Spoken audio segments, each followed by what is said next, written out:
After the United States of America cast their major vote for the presidential, the Senate, and Congress, who wins the top job in the United States of America? Will it be Donald J. Trump or Kamala Harris? As is looking, according to the Electoral College, so far 210 called that I have seen, Donald Trump is leading. Will it turn anytime soon? Are there likely to be surprises? Is Donald Trump coming back to lead the United States of America? We'll find out in the coming hours, in the coming days, who wins the top job. And then on the show today, we'll talk about Speaker Judiciary Bruhaha. The Speaker is set to speak to the media today. What is the Speaker going to say? Is the Speaker going to say he's resigning? I doubt. But there's a lot more that we're going to unpack for you here on the show. GHOne Mohammed is on the campaign trail. Dr. Bawumia is on the campaign trail, especially in the Ashanti region. Why is Dr. Bawumia spending 15 days in the Ashanti region? Well, will that mean anything come December 7th? In 31 days, we'll find out. Welcome to the show. It's a beautiful, brand new Wednesday. My name is Lily Mohammed. You're welcome. Let me start with our quote of the day. Our quote of the day is by Joshua J. Marine, who says, challenges are what make life interesting, and overcoming them is what makes life meaningful. You know, interestingly,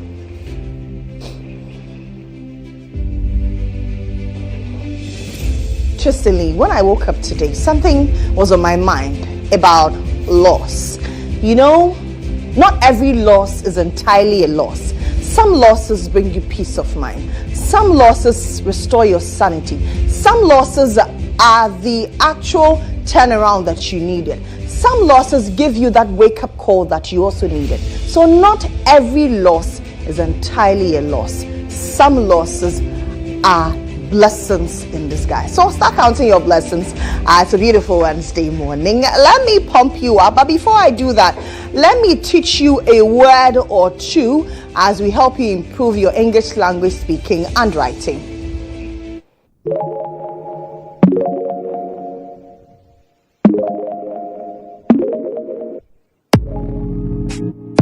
So, Noreen, here's our word of the day. Infinitesimal. Infinitesimal. That's a long one. It is a mouthful. So, infinitesimal is an adjective, and it's something that is extremely small. Oh, what a contrast. So, the word is a big word, but it has a very small meaning. Yes. Okay, something that is very small. So, please give us an example. There was an infinitesimal pause in the transmission. Interesting. Infinitesimal.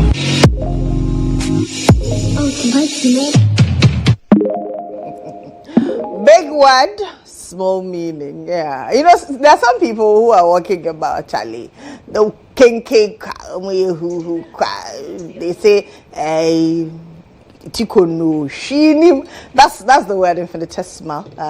Huge word, but very minute meaning. That's our word of the day that will help you improve your English language writing and speaking. Every morning here on the show, we help you with a new word. So look out for it every day on the show. Please, don't just look out for it. Look out for the entire package. It's a whole breakfast. Don't leave out any part or any portion of the breakfast. We serve you hot here on the show. Let me pump you up. It's a beautiful... I'm excited this morning. If you know me, you know how I love Wednesdays. So let me pump you up with our video of the day.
Tammy, of course, when you see cow, say you feel so bougie. Let me take you to Inside Out.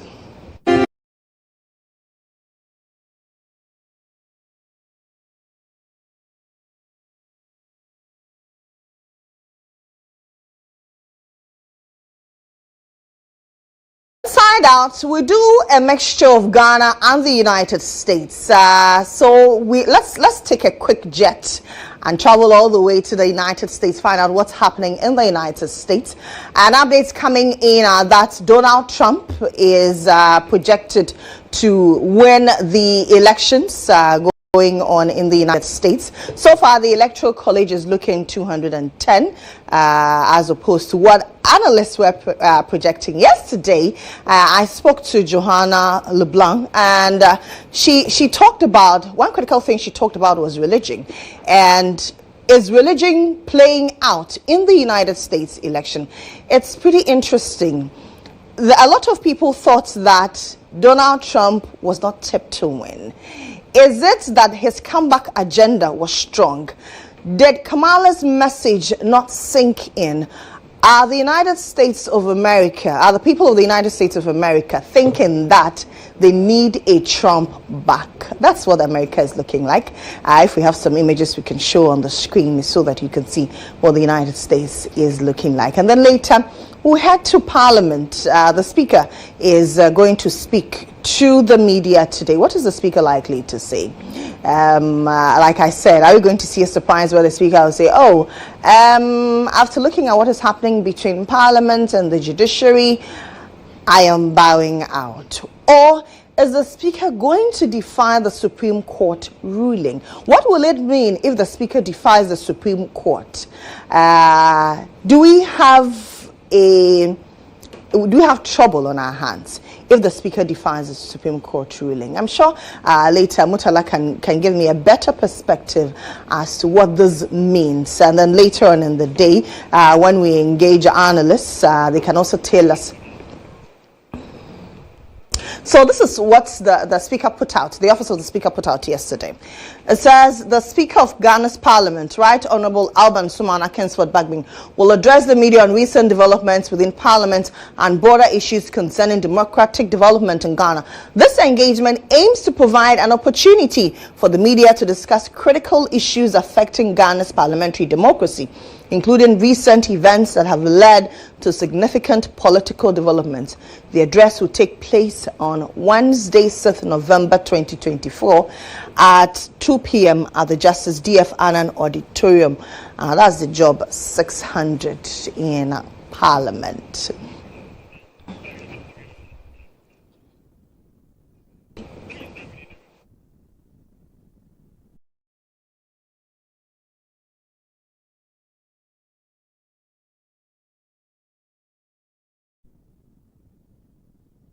So later on at 2 p.m. we'll bring you the Speaker's address on Newsroom. At 11:30 we'll bring you, we'll sort of preempt what the Speaker will say in Parliament. But let me quickly jump back to the US. I think I need a parachute. I keep flip-flopping, from Ghana to the US.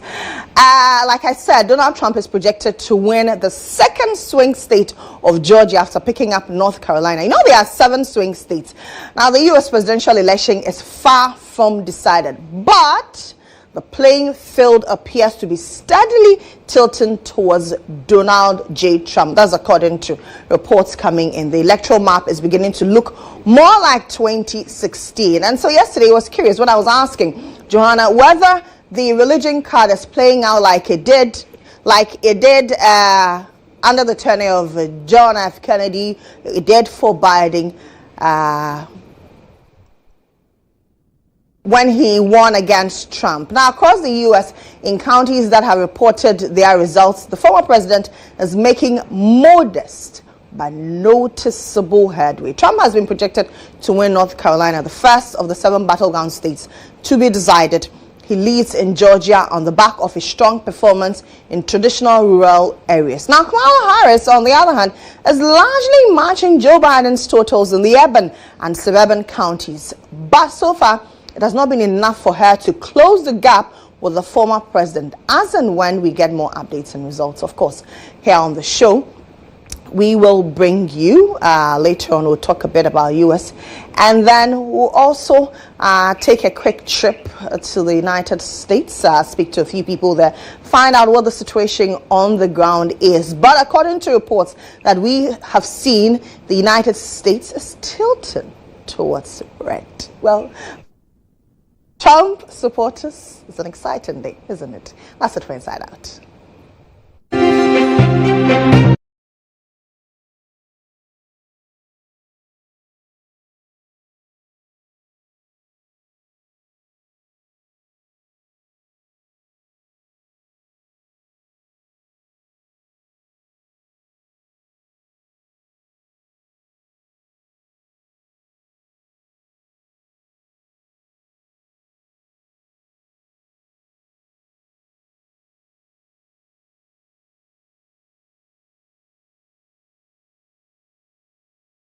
So, from the US, we've brought our jets back to Ghana, and Captain has joined me. Today, he's the captain of the flight. Good morning, Captain. Good morning, Lily. You are blessed. That's why you'll be moving up. I know, you right? Went to Trump. You went to Kamala Harris. Yeah. You are back in Ghana, and all. Yeah, big one. You know, I'm a big one. Who's a sika fatami? I know, right? You know? Oh, yes, we run away from this country. Them dead. God bless Lily with a lot of Amen. money. So amen. I receive them. But Captain, how are you? I'm good. Yourself? I'm awesome. Yes, the week is running very fast. Today is Wednesday. Yeah. Yes. Yeah. And as you say, every quarter, something is happening. Actions, left, right, center. The campaigns are all going. And today I mentioned that the Speaker of Parliament will be coming out. Everybody will be sitting glued to the but what will it mean if the Speaker defies the Supreme Court ruling? Yes, that would be a very dangerous precedent to set, because in all matters, the law first. No matter how dangerous whatever has happened it is, the law says that once when you have administrative procedure and the law takes precedence. So I'm not sure the Speaker will do something that will defy the orders of the court or will defy law. I'm not sure. But definitely we'll have to hear from the Speaker. Obviously, at 2 p.m. On that note, let's head straight to the courts.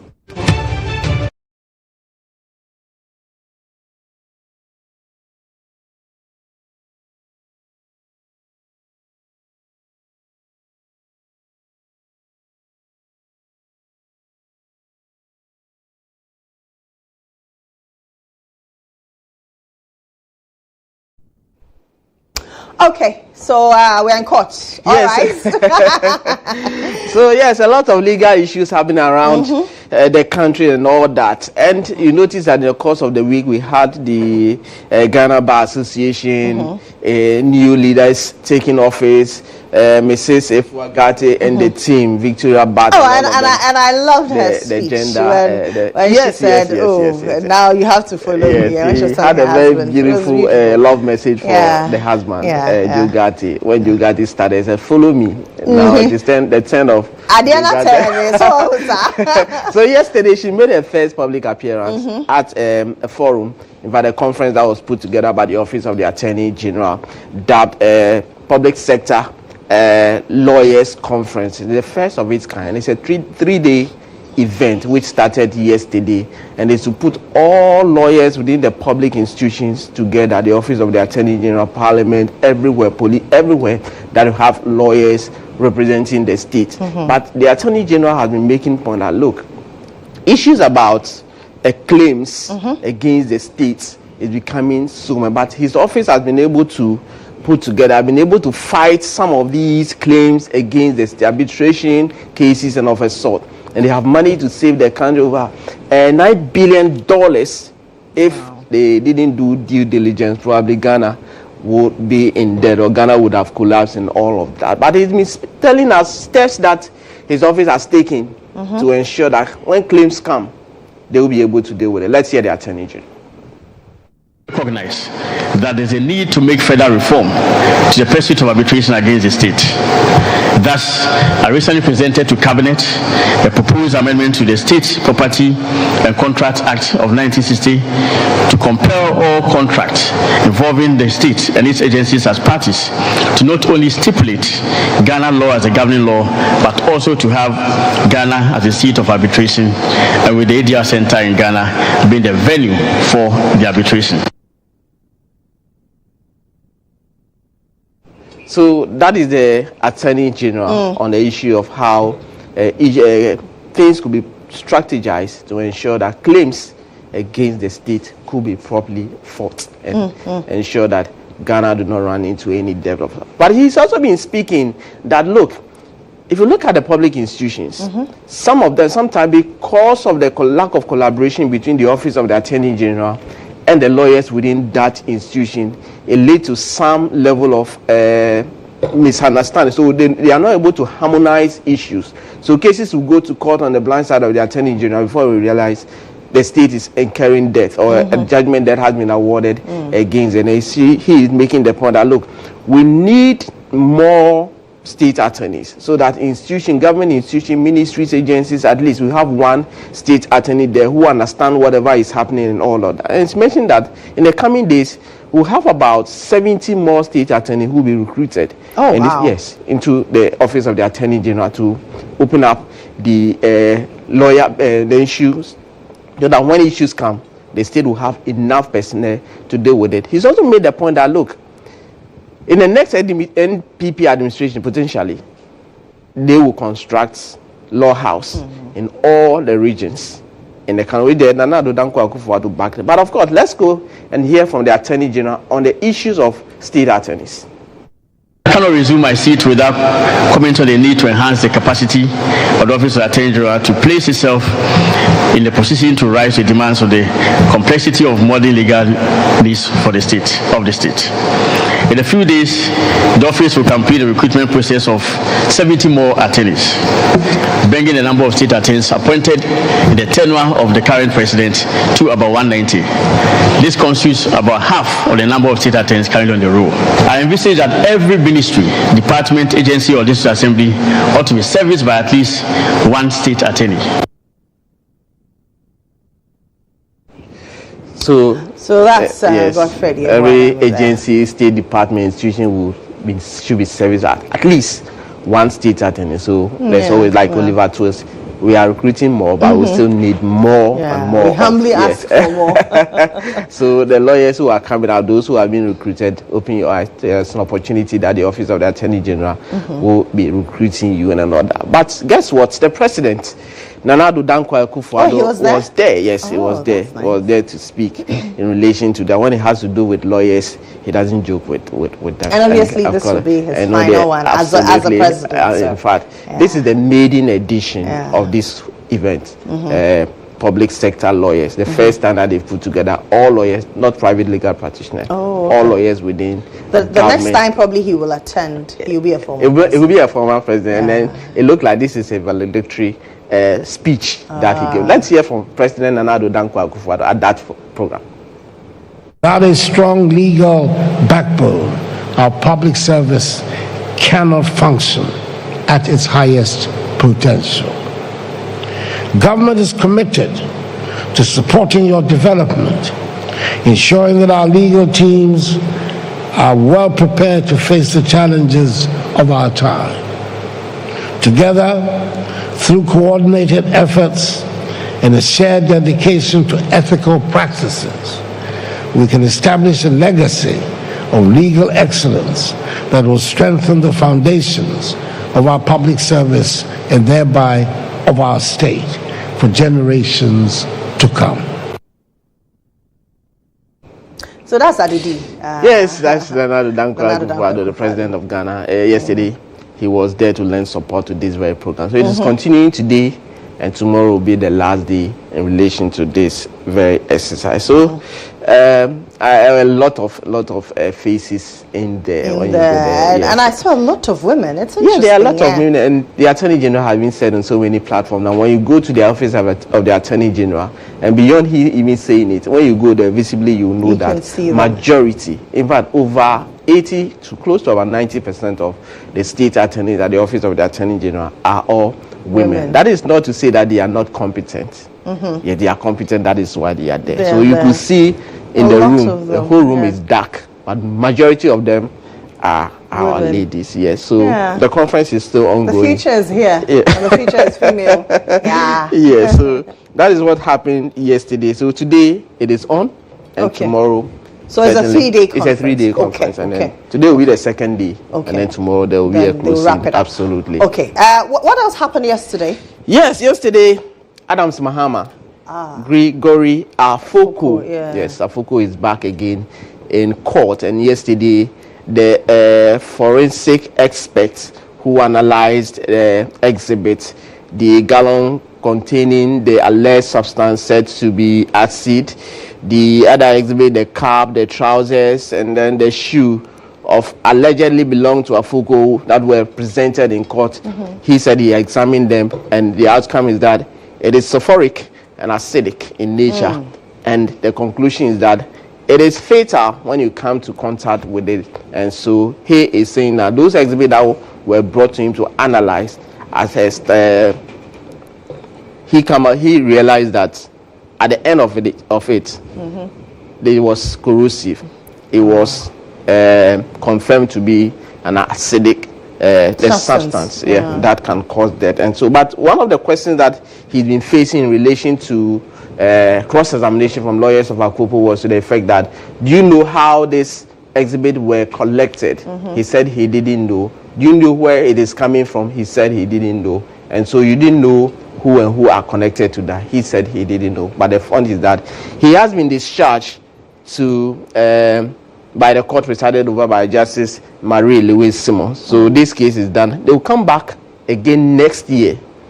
But first, sometime in November 18th, it will be called for mention. Nothing will happen. The reason being that the court presiding over the case now sat in the course of the legal vacation. So it is a turn for Justice Marie Simmons to also take a break. So this case actively will resume in the next 2025. Oh, in the next year? Next year, sometime in February. So Afoko will have to be on, but he's still in lawful custody. That's one of them. The incident happened in 2015, and he's still in a long time of 9 years, and he's still in there. So that is it. This wheel of justice has been grinding. So this is, let me just put on, this is the third time he's facing a trial.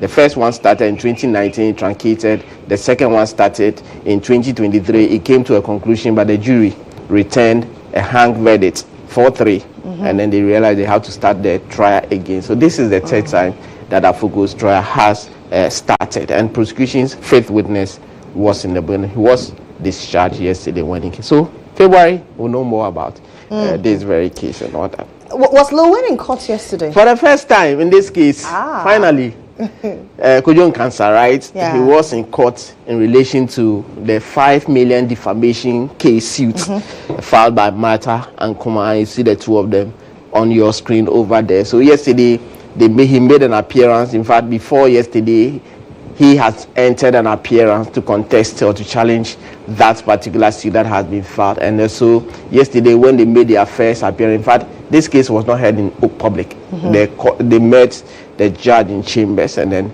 had a conversation. But it has been adjourned to December. Sometime in December, it will come out. But what is clear is that now, Namwan has, I said Namwan. Lewin, Namwan. I know. People have so many aliases. So many, aliases and all that. So Lewin will be back in court. Yesterday, he was in court for the first time in relation to this case. So December, we'll know more whether they will agree to go and settle the matter at some point. They initially considered that, but it appears Lewin didn't want to, and so now they are back in court. We'll know more in the coming days. In the coming days. Let's look at some of the cases coming up today. Yeah. Is Sexy Don back in court? Too many aliases in court. Aliases, yes. Daniel Esiedu alias Sexy Don. And one of the interesting things is that when the police is conducting investigation, whatever name you have used before, they try to put it there. Okay. So whatever they are doing, it will show, and then that's why you see a lot of aliases. There are some names you can see the name alone look like a sentence. Kojo Mensa alias so and so. There's so many names. Sometimes you get confused which one is the right name, which one is the original one, of course. So today, Sexy Don Daniel Esiedu is back in court. You notice that Monday he started with his he continued with his evidence in chief by way of telling his story. And we're telling you about I keep mentioning Lewin and other. Telling you about how he went to Kokonsaba at Agbobushi, engaged a commercial sex worker, how he enjoyed the moment together. He came back, got some more energy drink, tried to go back again to have more of such pleasure. But he ended up at the police station and then he was arrested. So today we'll know more. We'll know the continuation, what we will be telling the court in relation to the charges that have been preferred against him, murder and robbery. So today we should expect to hear more from Daniel Esiedu, aka Sexy Don, who is facing a jury trial. At the end, it is the jury that will determine his fate, whether he's guilty or not guilty. So that case is coming on. And then your friend. My friend. The reason I call him my friend is that he said we shouldn't put him on TV. Yes, he has done nothing wrong, so we shouldn't put him. And I told him that don't worry. When eventually you are acquitted and discharged, we'll put you on TV, the same thing, and let you tell your story. Now, what is clear is that the prosecution is calling witnesses, and yesterday his own in-law was in court to testify against him when he went to his former boss's home to go and rob and attack him. And in fact, he allegedly shot at him, and he has been arrested. And notice that at a point in time, in relation to this very case, he was remanded into Manette police custody, but he managed to escape. And that one is also another crime, another charge that he's facing at the circuit court. And he was rearrested and then brought to the court. Prosecution's seventh witness is expected in court today. And today, Mrs. Sifako Bache is the one handling this case for the prosecution. The prosecution will be bringing their seventh witness to come and testify. So this case is also before Justice Lydia Osemafo, Justice of the Court of Appeal, who is sitting with additional responsibility as a high court judge. So this and some more cases will come up. Absolutely, Yes. Captain. Yes. I'll catch you on the flip side. I know, right? We're back with what the newspapers are reporting this morning.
Is worrying. That's according to Dr. Mahmoud Baumia. IGP Dampari has transformed the police training school. That's according to Dr. Mahmoud Baumia. Yeah. So the Daily Post, Dumswa is back. Government. Oh God, government not being truthful. That's according to John Dramani Mahama, the flag bearer of the NDC. Roman Fada replaces Ekriadonko as GFP's presidential candidate. NDC to Asante punish the NPP for not taking development seriously in your region. The Ghanaian Times, the most authoritative newspaper, is reporting that don't go on strike, go back to the negotiation table. Fair Wages and Salaries Commission appeals to clerks SAG. Government committed to supporting public sector lawyers. That's according to the president. A while ago, we brought you that on court today. Mohammed outlines development projects for 6 new regions. Boko youth call for joint security escort on the Bolga Boko Pulmakom Highway. The Daily Searchlight says Bagbing by declaring seats vacant. That's according to Nkrabi Fadate. 2024 election, Yomani shreds NDC and NPP manifestos as vague. Yeah. God will honor you for your good works. Nanyang Pala blesses Alan K. The Daily Guide. AG targets new offices in regions. Akumadachi's endorses Mahama. Roman father replaces Ekriadonko.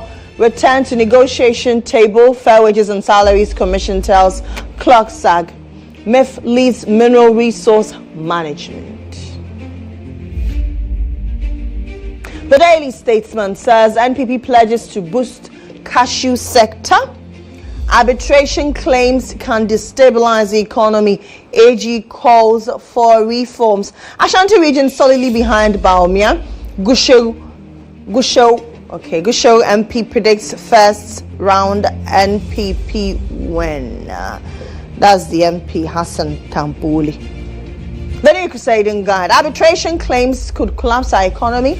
That was also on the previous paper. AG cautions as he saves nation $9 billion. Another scandal rocks Mahama. NDC presidential candidate implicated in $4 million toll bribery.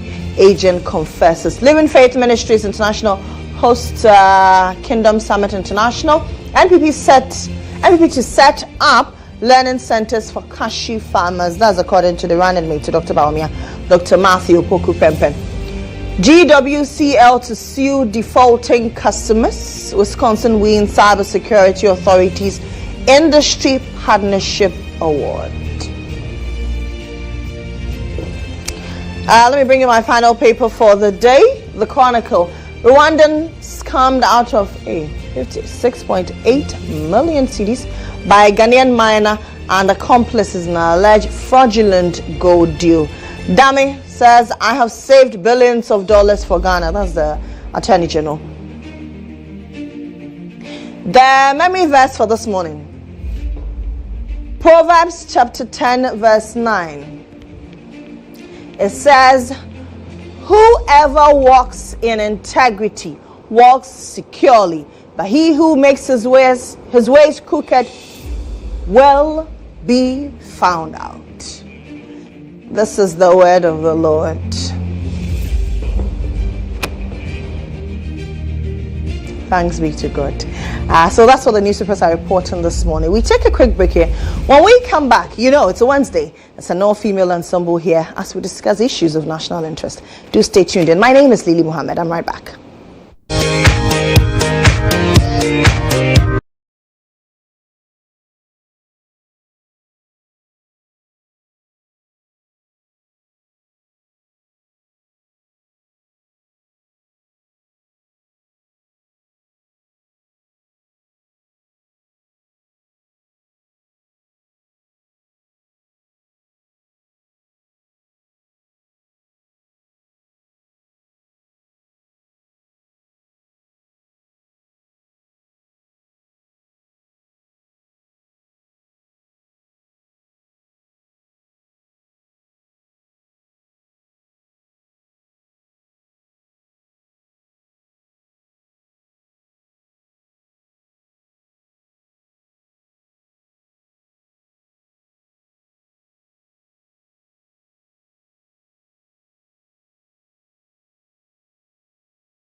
show. This is still GH Today here on GHOne TV. Like I always say on Wednesdays, an all-female ensemble. The women have joined me. This morning we'll be crisscrossing Ghana and the United States. Like I have done since I began the show. I am on a parachute.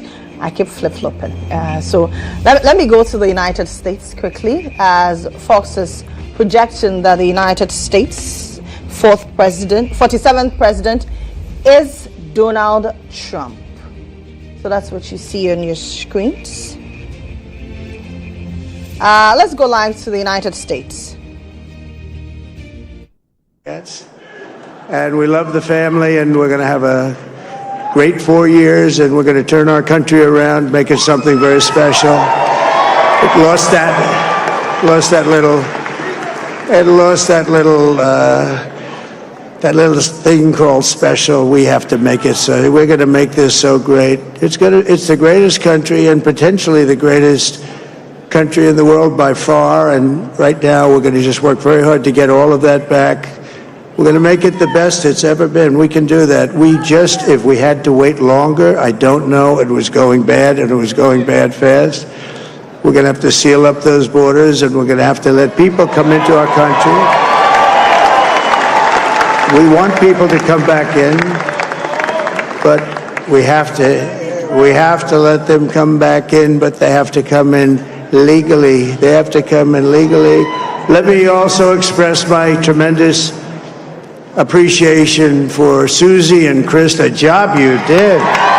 Susie, come here. Come here, Susie. Chris, come here, Chris. Susie likes to stay sort of in the back, let me tell you. The Ice Maiden, we call her the Ice Maiden. Come here, Chris. Come here, Chris. Susie likes to stay in the background. She's not in the background. Come here, say something. This wasn't expected, but I just want to thank, obviously, President Trump for this journey. It was a great one, and he's a hell of a candidate, and he's going to be a hell of a great 47th president. And this team that we had, the best team, and, of course, even my boss, Susie Wiles, the best. Thank you. Thank you, and thank you, Susie. Look at her, she's shy. I've never seen her be shy before. Susie. They're great. Everybody up here is great. Everybody up here is very special. But the Trump, who did you say? Oh, let me tell you, we have a new star. A star is born, Elon. Now he is. Now he's an amazing guy. We were sitting together tonight. You know, he spent 2 weeks in Philadelphia and different parts of Pennsylvania, campaigning. You know, he sent the rocket up 2 weeks ago, and I saw that rocket, and I saw it coming down. I saw it. When it left, it was beautiful, shiny white. When it came down, it didn't look so pretty. It was going 10,000 miles an hour, and it was burning like hell. I said, what happened to your paint job? He said, we've never made a paint that could withstand that kind of heat. And but I saw it come down and turn around. And it was, you know, it's like 22 stories tall, by the way. It looks a little smaller than that, but it's big. And it came down, and you saw that fire burning. And I'm saying, only Elon can do this. It must be an Elon. And I tell the story. I told it last night. I had a man on the phone. I had the screen.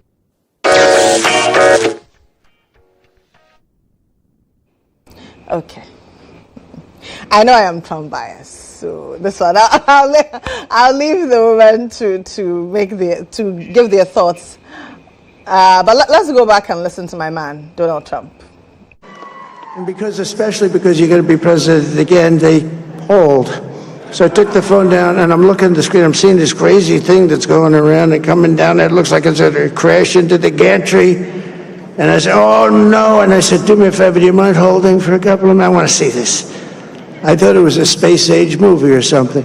I put the phone down, bad part, I didn't pick it up for 45 minutes, and he was holding.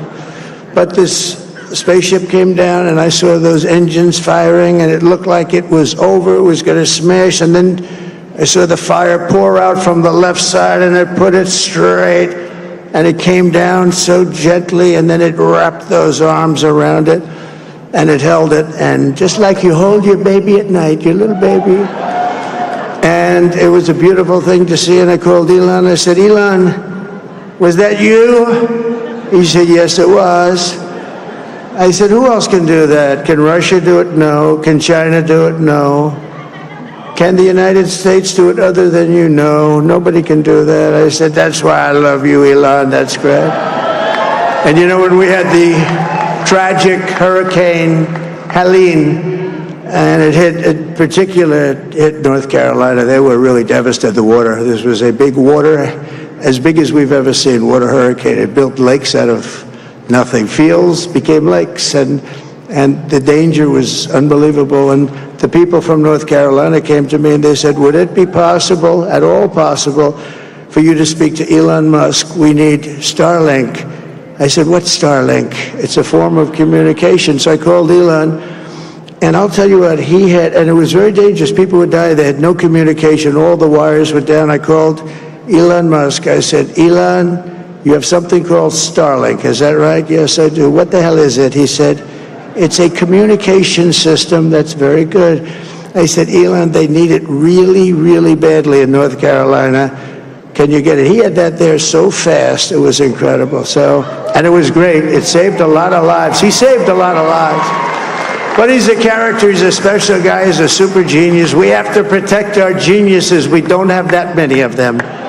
We have to protect our super geniuses. I want to thank some of the guys. You know, we have up here today the U.S. Open champion. He's a fantastic golfer. He's slightly longer than me. Hits the ball a little bit longer than me. Just a little bit. Bryson DeChambeau is up here someplace. What happened to Bryson? Where is he? Bryson. Oh, he was shot. He's hitting balls. Oh, he's on the way. He's hitting balls. Bryson. Oh, look at him.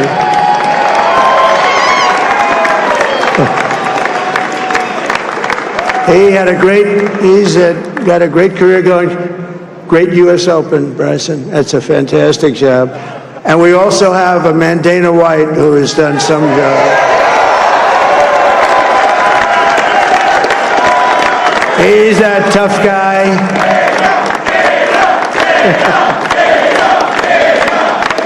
So Dana started UFC and came to me, do you mind if I use your, nobody wanted to give him Marines because they said it's a rough sport, a little rough.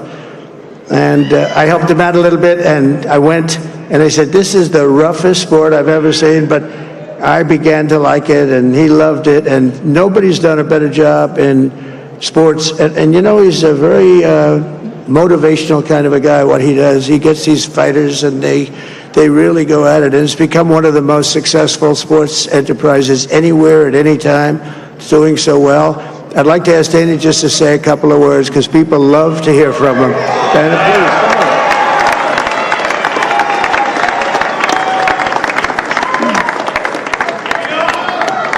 please. Nobody deserves this more than him, and nobody deserves this more than his family does. This is what happens when the machine comes after you. What you've seen over the last several years, this is what it looks like. Couldn't stop him. He keeps going forward. He doesn't quit. He's the most resilient, hard-working man I've ever met in my life. His family are incredible people. I don't like it when my biases are showing, but honestly, nobody deserves it like Donald Trump does. This man has really worked hard. Even when he was running around, going to court and back, he still kept touch with his people. But anyway, my guests are seated. GHOne is a member of the NDC communications team, and Aila Tabitha is a member of the NPP communications team. Good morning, ladies. Good morning, Lily. Good to have you. I'm happy to be here, Lily. I hope you're fine. Now that Trump is winning, I am fine. I actually expected that. I know. I expected that. I am fine. Tabitha, how are you? It's been a while. Yeah, I'm fine. It's really been a while. I've missed you though. I know, I missed you too. I missed you too. But what are your thoughts on what's happening in the US? I think I don't know what to say. I would have loved to see that Kamala won this. That has always, though I haven't really followed them keenly, but my prayers and everything was with Kamala, and I wish her the best in the next elections. I know after this, Trump wouldn't be going again. He can't run again, right? He'll be exhausting his. Yes, so I want to believe the next election she will take it. So I wish her the best. That's all I have to say. Nah. Well, and I mean, I've said it already. Off said that Kamala was my candidate, and so it looks like it's not going so well. But it's all good and fair. So now it is one against two. Yes, it's actually 2 against 1. No, I am winning, so it's 1 against the 2. But I mean, it's fair. It's fair. We'll take the result as free and fair as it comes, and then Does it appear that the United States is not ready for a woman president? Well, because if you look at if what happened in 2016 with Hillary is anything to go by, I wouldn't say the United States is not ready for a female president. I think it's just about the United States not wanting anything to have with Kamala's party, I mean the Democrats. So it's not about the candidates being male or female. It's just about the entire machinery that is coming across to me as the people of the United States are fed up with. And you see, so it may be a detail, but it should tell you sometimes when we reflect you're enjoying the parallel line, that the people of Ghana are fed up with the NPP administration. For how low they have ditched our economy, for how low they have sunk when it comes to corruption, for the incompetence, the high levels of incompetence that the NPP administration has demonstrated. And so come 7th December, trust me, His Excellency GHOne Mahama is making a big bang return. And then the people of Ghana are not just voting, they are voting massively for GHOne Mahama. And I repeat, he's the best of all the candidates. The man with a proven track record. The man with a perfect pair of hands to reset Ghana. So that at one time when the NPP says that CD of 4, CD 20 pesos to $1 is unheard of, and called President Mahama the devil. They chanted all ills against an innocent man because the CD was at 4 CD 20 pesos. Today, the CD has actually arrested Dr. Bawumia. The CD has kicked Dr. Bawumia and thrown the keys into the National Cathedral pit. And we can't find Dr. Bawumia to address the key economic fundamentals that he went on and on about giving lectures. So now he knows when President Mahama says that you don't run a country based on the lectures you are organizing. You don't run a country based on textbook economics. Now you are put to the job and you are actually fighting for your life. See, Dr. Bawumia is in an economic intensive care unit. Really? That is what I'm telling you. That is where Dr. Bawumia is. And now we can't even find him. But our prayers are with Dr. Bawumia. That in the economic intensive care unit that he finds himself, maybe sometime soon he comes out and gets the guts and the balls to address the economy. Because you see, at the end of the day, going into this election, it's about the economy. It's about the ordinary Ghanaian and what they can afford. See, the economy of the ordinary Ghanaian is their pockets. That's the standard Dr. Bawumia sets. But today he's telling us that the economy of the ordinary Ghanaian is Ghana card. Today he's telling us that the economy of the ordinary Ghanaian is when you have 58 million. And in all wisdom, as you mentioned the economy, one of the critical deciders for the US election was the economy. And so for us here in Ghana, it is the economy too. What I'm saying is that at the core of it, when we say economy, it's not about the lectures. It's about the bread and butter matter. Can people afford to feed themselves? People are doing 1,000,001 or what have you. These are the things that Dr. Bawumia criticized. Now, recently in his town hall meetings, he came back to tell us that when he met the good people of Ghana, they still mentioned the economy. They still mentioned jobs. So if economy and jobs were the challenges of the ordinary Ghanaian, for which reason, Dr. Bawumia, we put you to the task. And after 8 years, you are coming back to tell us that the same problem, for which reasons the good people of Ghana gave you the mandate to address, you are coming back to tell us that those problems still persist. And the last time I said here, and I repeat, when your own colleague, Ibrahim, asked Dr. Baumia that the nurses you said they are suffering, the truck driver who cannot afford fuel, the ordinary Ghanaian on the street who cannot afford to buy a ball of kenke, today, are they not suffering? He says, well, they are suffering. But I've given them Ghana card, really? Okay. Everything, see, anything you ask the NPP and Dr. Baumia, they will tell you that, oh, you have Ghana card, so don't talk. And so last night, I slept in darkness.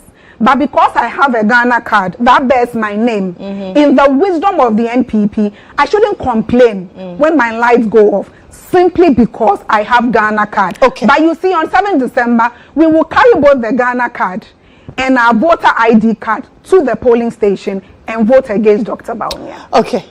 Tawita.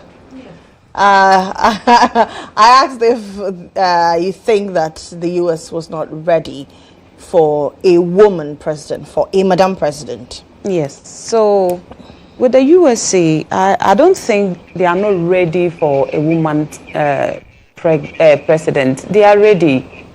Unless, of course, you tell me that those women so far are not competent enough to occupy those positions that they have been contesting. I'm not ignorant to know that some people have their own reservations when it comes to women, leadership position and other things. But then I think that the democracy or the US has developed to the extent that they can have a female president lead them. I don't think they will think lowly of themselves or lowly of their women that they can't fit to lead them.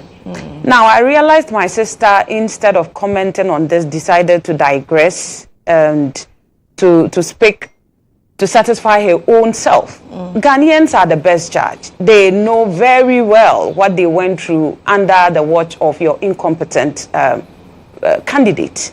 We are not that blind. I always say this. The saying that Mr. Mohammed quoted, and let me quote him, that Ghanaians have a short memory. I think he was referring to his own people, his party people. They have a short memory. That is why they can talk as though Ghanaians still cannot remember that from 2011 to 2016, we had power crisis. 2011 to 2016, we had power crisis. We had over 6,000 people out of job because they could not get access to electricity. Now today, just because you claim you slept in darkness yesterday, you think it is enough to just say that from 2017 up until now, what the MPP has done, as in their efforts to make sure that there is light, is nothing to write home about. If there is any record that should be laughable, that is your record. I saw a news item where they addressed Mohammed as the power cut president. He is the title holder. So today you don't come and sit here and talk to Ghanaians as though they don't know who Mohammed is. Stop gaslighting them. Stop reducing their ability to remember what you people did to them. My candidate preached from the onset that we are going to make Ghana better. And we will make sure that we tackle the city. Now we all know. Why is the city hovering now against the dollar? I'm coming there. I brought it up, so I'll definitely talk about it. Absolutely.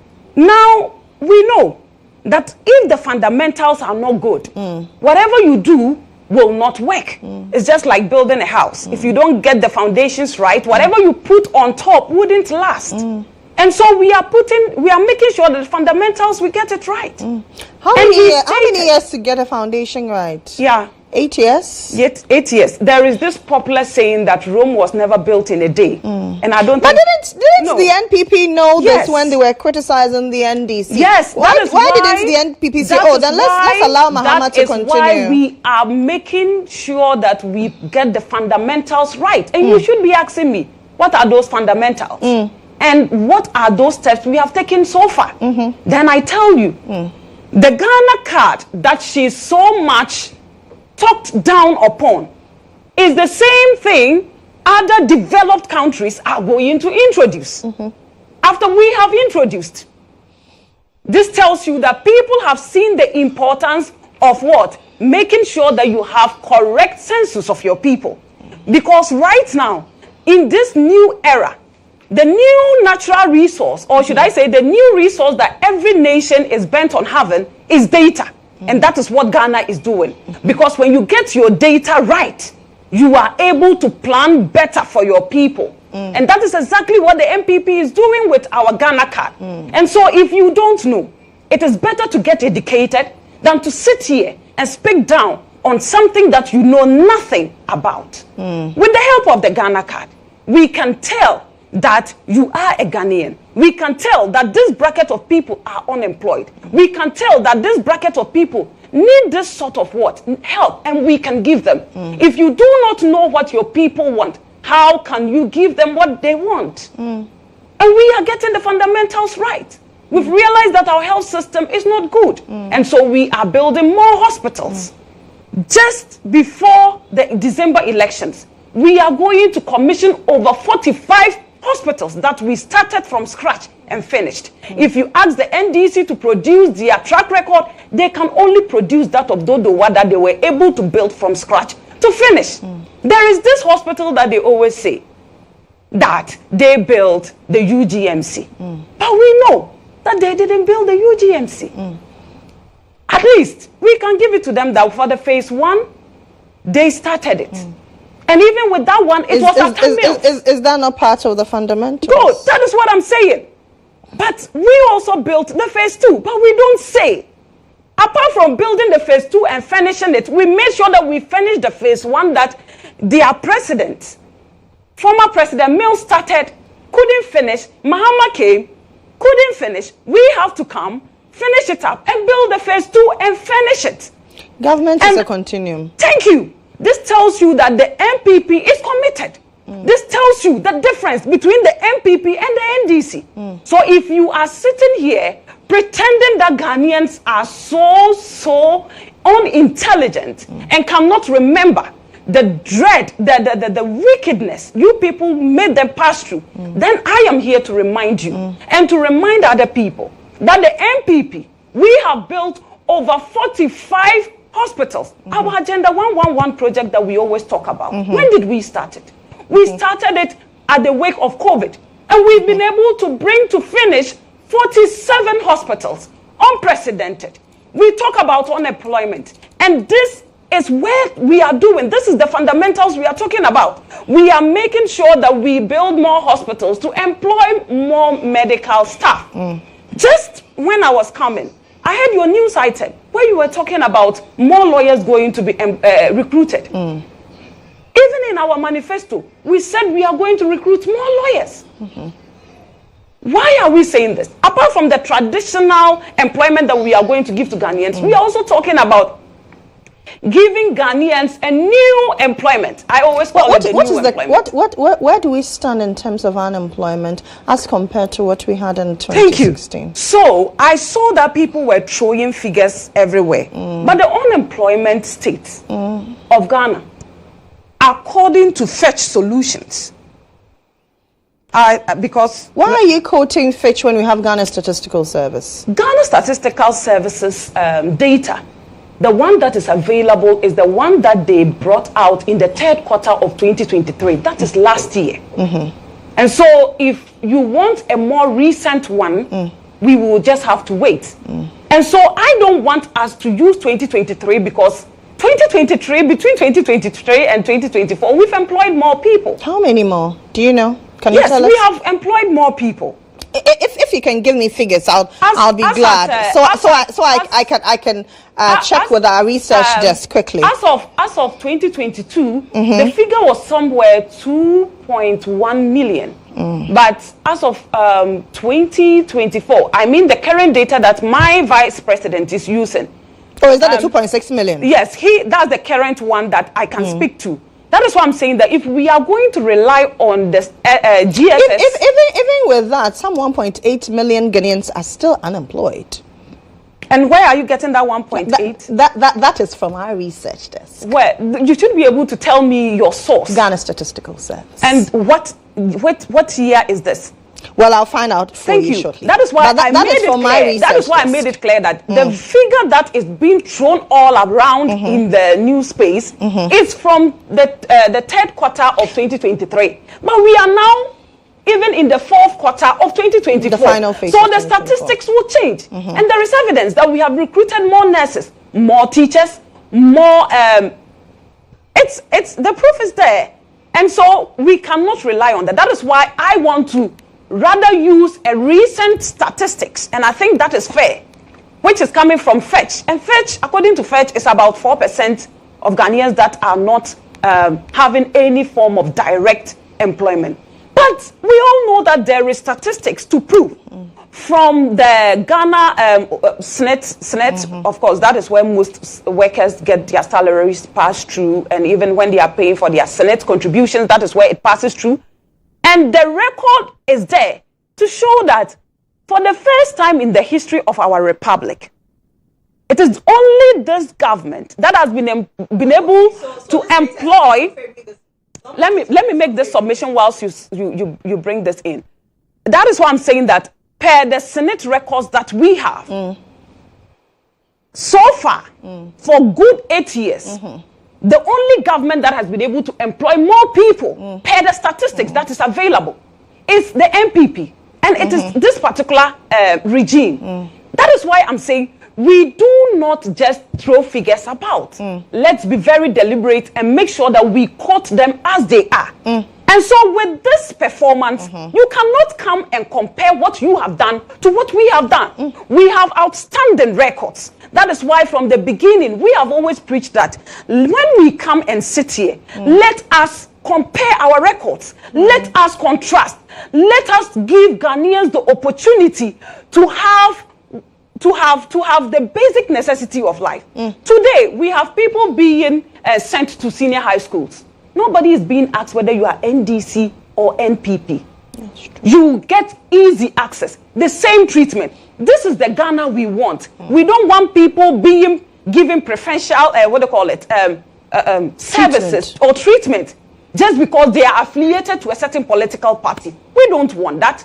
We want that anybody who bears the Ghana card, the person should be able to get easy access to basic necessities of life.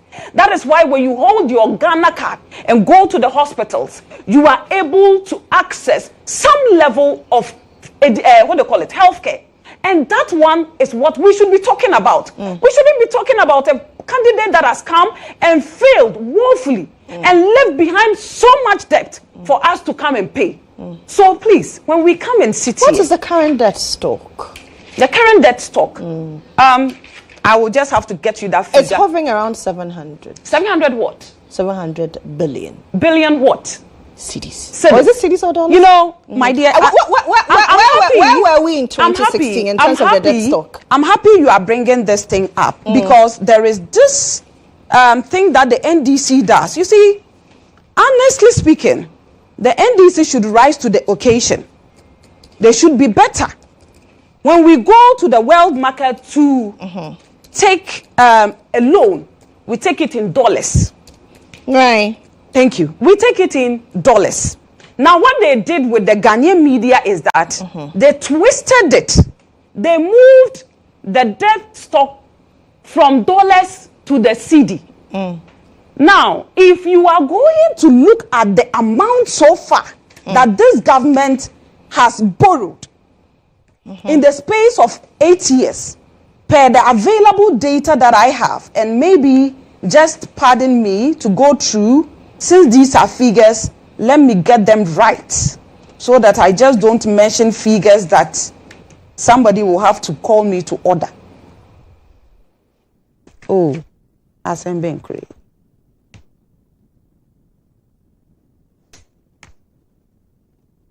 Okay, so maybe I will just have to Do you mind if I still flip through? Oh, please go ahead. I want you to give me the figures since you've mentioned it. Yes. I want accurate figures. Good. So you may just have to be patient. So the bottom line is that they play with the cedi and the dollar. We don't go and borrow in cedi. We borrow in dollars. And pay what we have borrowed so far in dollars. It is not even up to what the NDC borrowed. Because we started when Kufuor left power, he left behind a debt stock of $7 billion US dollars. And then we have the NDC coming and doing 20 something. I'm coming. I don't know why I'm not getting my figures this morning. Oh, this is, I have the figures. Anyway, sorry. It's like I'm flipping through. Okay. While you look for the figures, let's continue. Let's continue while you look for the figures. So once you get it, let's not lower the bar. When we come and sit here, let's do justice to the facts. Let us bring out the hypocrisy of the NDC and let Ghanaians understand that a government but where are we in terms of power supply? Is Dumso back? Dumso is not back, and I'm surprised people are saying that Dumso is back. But have your lights been on this week, all throughout the week, last week as well? Yes, my light has been on throughout. I remember I paid my sister a visit. Was it in Adenta? Yes, and the light went off for about 3 hours and then came back on again. And I asked her why, and she said, "Oh, for some time now they have been getting some of these outages, but then it doesn't really last long. It just comes for about 1 to 2 hours, max 3 hours, and then it comes on." I said, "Oh, this is new to me because from where do you live? Almighty Ashaiman. You live in Ashaiman? Yes. Okay, so if you live in Ashaiman, kindly hold on. If you live in Ashaiman, please comment under our live stream, comment on all our pages, Facebook, on Instagram, on X. Tell us whether you have experienced any power outage in the last 1 month. Let me know. If my producers can get Emmanuel Biko and find out from him, he lives in Ashaiman, a colleague of mine in the nation, he lives in Ashaiman. If you can find out from him if he's experienced any power outage as well, but please continue for me. I live in Hacho and I've experienced power outages, and it is maximum is 4 hours, not 3 hours. Compared to what your sister has experienced or is experiencing. Yes. Okay. So it goes 4 hours. So it goes off at 6 and returns at 10. Is it every day? Not every day. Okay. Because as I said, but we need to know the situation, because if you're not telling us anything, and then I'll be there once in a while, not once in a while, at least in every week, I see that my power goes off once or twice. I need to know what is the current situation. Are we facing any challenge? Is that as a result of the shutdown of Sunon Asogli? What is the real situation on the ground? Because former President Mohammed is telling the NPP to tell Ghanaians the truth, whether or not Dumso is back. No, Dumso is not back, and that's why I said I'm surprised that the former president is talking about Dumso coming back, and even trying to claim that we are leaving behind a debt stock of about $2 billion US dollars, and so we are doing everything to make sure that after we've lost, according to him, we, God forbid, which I know we will not lose, because Ghanaians will not give them the opportunity to come and build more, to show them more incompetent, and so, which is not true, because look, I think one thing we need to tell. I just wanted to land. We need to tell the people of Ghana is the NDC didn't only show incompetence by not meeting their needs, but also what they did was that they left behind a lot of mess for the MPP to come and deal with. When I talk about a lot of mess, this is what I mean. You know, they went into power contracts that didn't benefit Ghana. They went into a contract they call take and what? And pay. So whether you use the capacity or not, you are paying for it. The MPP came and decided, I'm coming, let people have a fair understanding of their hypocrisy. The MPP came and wanted to renegotiate, and we wanted to say, take and pay. So we only pay what you give us. You don't tell us that because I have the capacity of giving you 5,000 megawatts, whether you are able to consume all or not, you have to pay. We said, look, as and when we are able to consume whatever, that is exactly what we want to pay for the services that you have given to us. But that is not the negotiation or the kind of contract the NDC did. What they did was that they went into a power contract that didn't serve us right. And let me give you an example. They came in, and what they did was that when you look at the pay or take policy that they introduced, we were paying over 580 million US dollars annually for power that we have not used. That is when it comes to the gas. Is that not why the people of Ghana decided that, well, we want a regime change, and so we voted for the NPP? So when the regime change came, have you found your figures? Because no, I have gotten mine from my research desk. Because from your research desk, is it coming from the Bank of Ghana? Yes. And what are the figures? So in 2016, our debt was hovering around 118.9 billion cedis.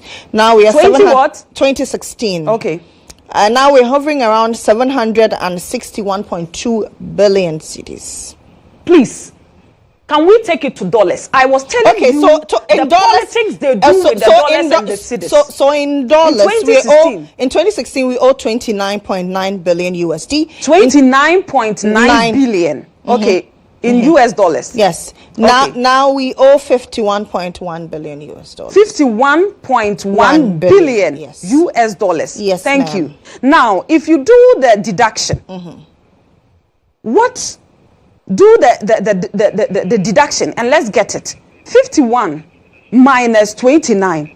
What will be the debt that MPP as a government has accrued? That is the calculation we should be doing. And let us not go and hide behind cedis, because we took the money in dollars and we should be accounting for it in dollars. When we are going to pay, we are paying it in dollars. So even if you tell me... But for a government that says it didn't believe in borrowing, a government that says yet I was not expecting... No, you say let's do justice to this hypocrisy before we move to that place. Right. That is why I'm saying that per the statistics that you have given me, we borrowed less. We borrowed less. Okay. And so that hypocrisy that they always try to run to the city, we should not give them that kind of cheap way to get away with their recklessness. Okay. And so I've given you enough time. Yes. And so let's pay attention to what the government will do for you as an individual, whether you are affiliated to them or not. And I'm telling you that with the MPP, you are assured of stable power. With the MPP, you are assured of on the stable power note, I'm reliably informed by my producers that Ashaman has been going off. I don't know where in Ashaman you live, but Ashaman has been going off. The person should be specific. Producer, can you tell me where in Ashaman? Because where I stay, I don't have power outages. Okay, you've never experienced the whole of this year. Never. Okay, I wish you tell me where exactly. So if viewers who live in that particular enclave, you may not necessarily say this area, but the community that you live in, there's Zenu, there's Atadika, maybe we'll be able to tell viewers who are there. Will be able to tell. I hope it is not going to be out of place if I decide not to disclose my specific area. That's Thank you. That's fine. I don't see any reason why I should be lying. Your producer should be the one to be telling me exactly where the outages happen.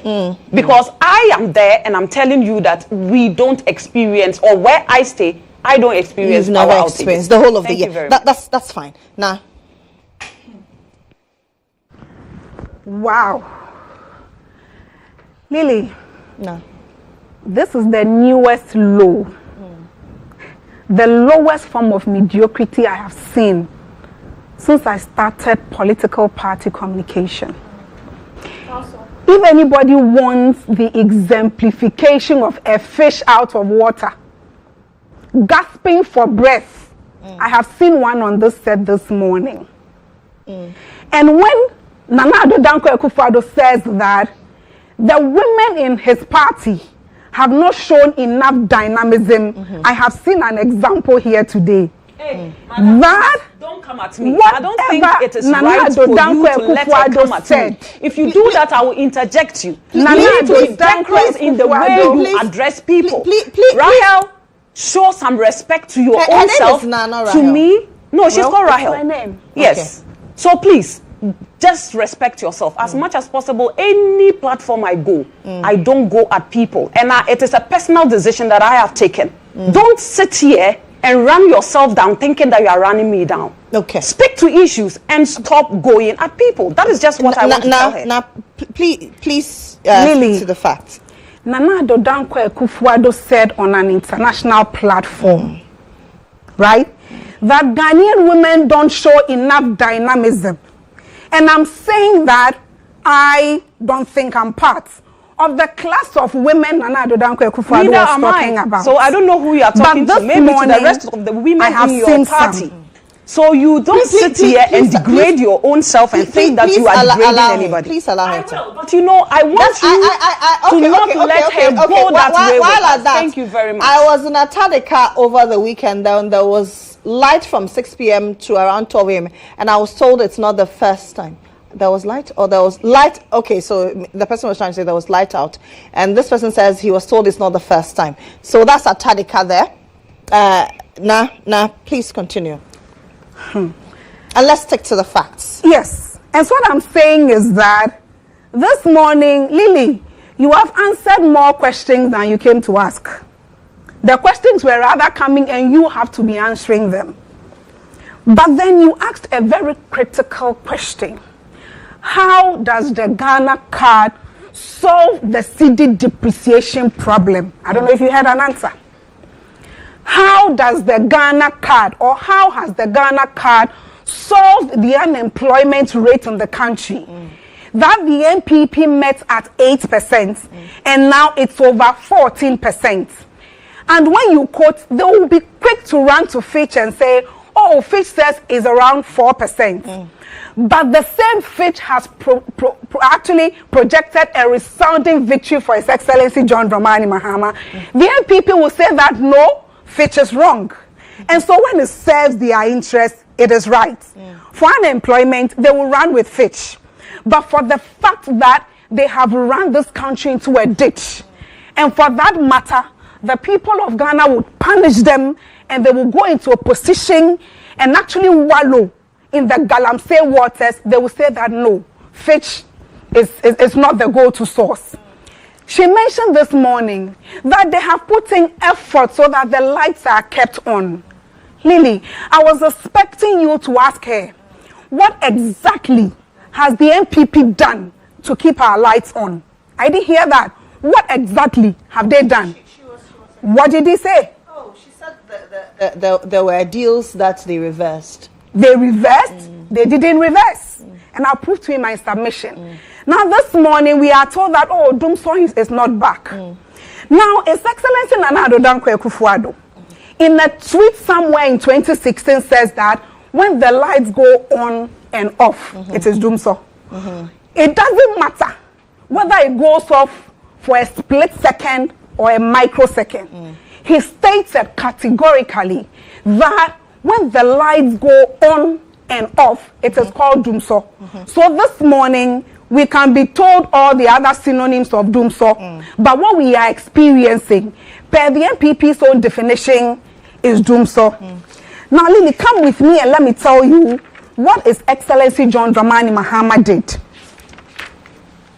In the history of Ghana, the NDC is the only administration that has made the largest investment into our energy sector. It is because the visionary John Dramani Mahama saw that as population grew, the need for energy would be more. Now went into power purchase agreement so that we are able to move our generation capacity then, that was moving around 2,000 megawatts to over 5,000 megawatts to do two main things. One, so that we are able to stabilize our domestic supply. Secondly, it shows President Mohammed's commitment to his promise that I want Ghana to be a hub that actually exports energy. This is the reason behind the power purchase agreement. 2012, not 2016. Well, but the content, I'm right on that. Yes. That when the lights go off and on, it is actually doom so. Fair enough. Now the NPP this morning, and she has reiterated, although the agreements that were signed were actually bad, and what have you. Let me show you. In the case of, for example, Send Power, it was signed for 5 years. The NPP came and took it to 15 years. So in your understanding, the 5 years was a bad deal. You just came and then you increased, you actually extended it. If it was a bad deal, the wisest thing for the NPP to have done was that when the contract ended, you actually decommissioned the plants and it is taken away from the country.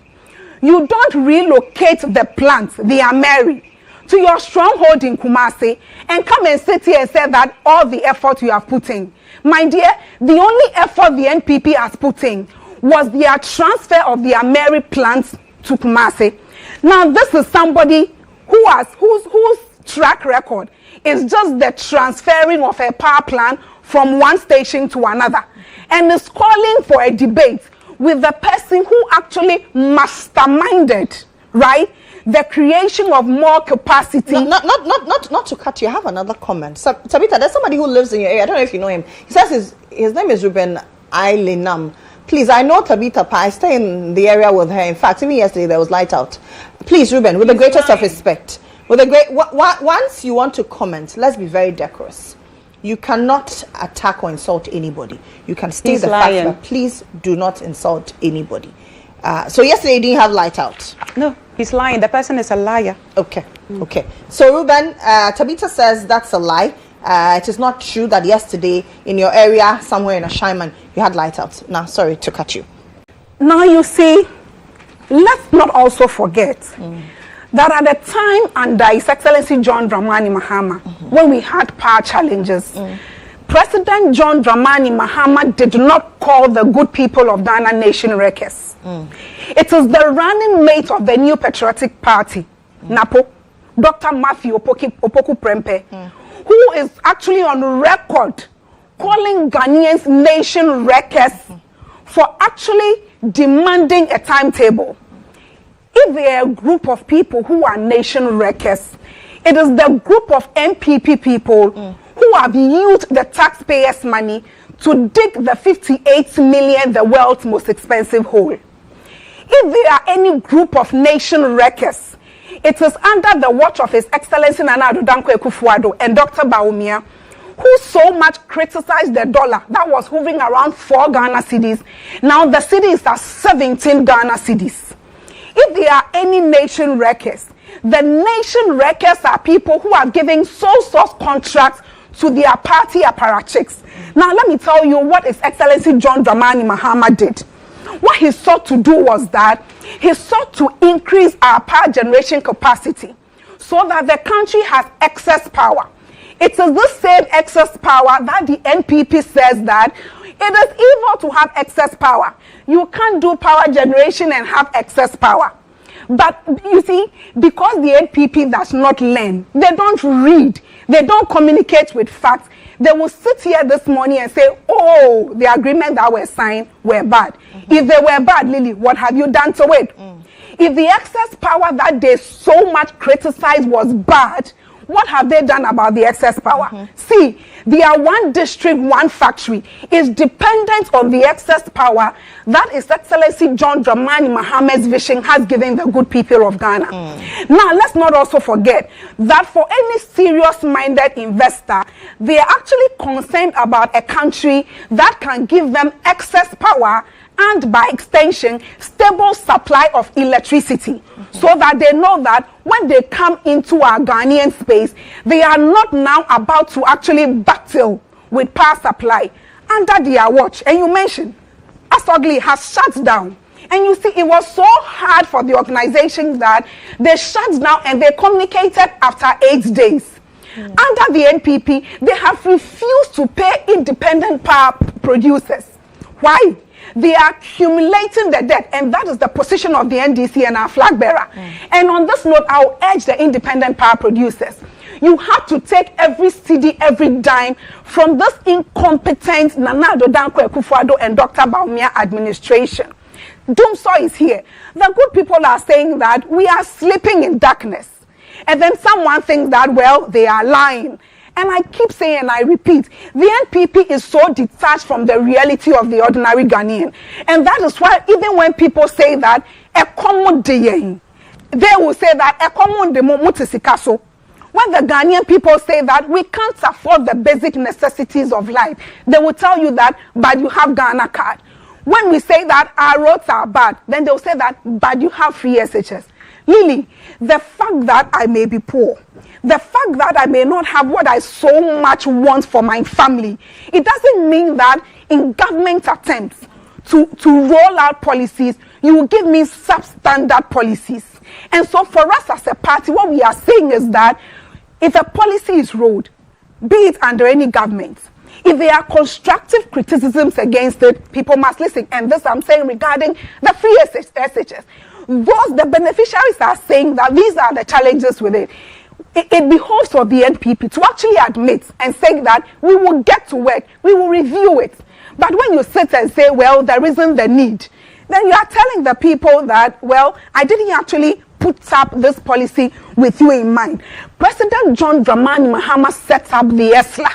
Today, the NPP cannot account for the funds of the ESLA unless this morning Tabitha can tell me that the ESLA went into so and so project. They can't account for the ESLA.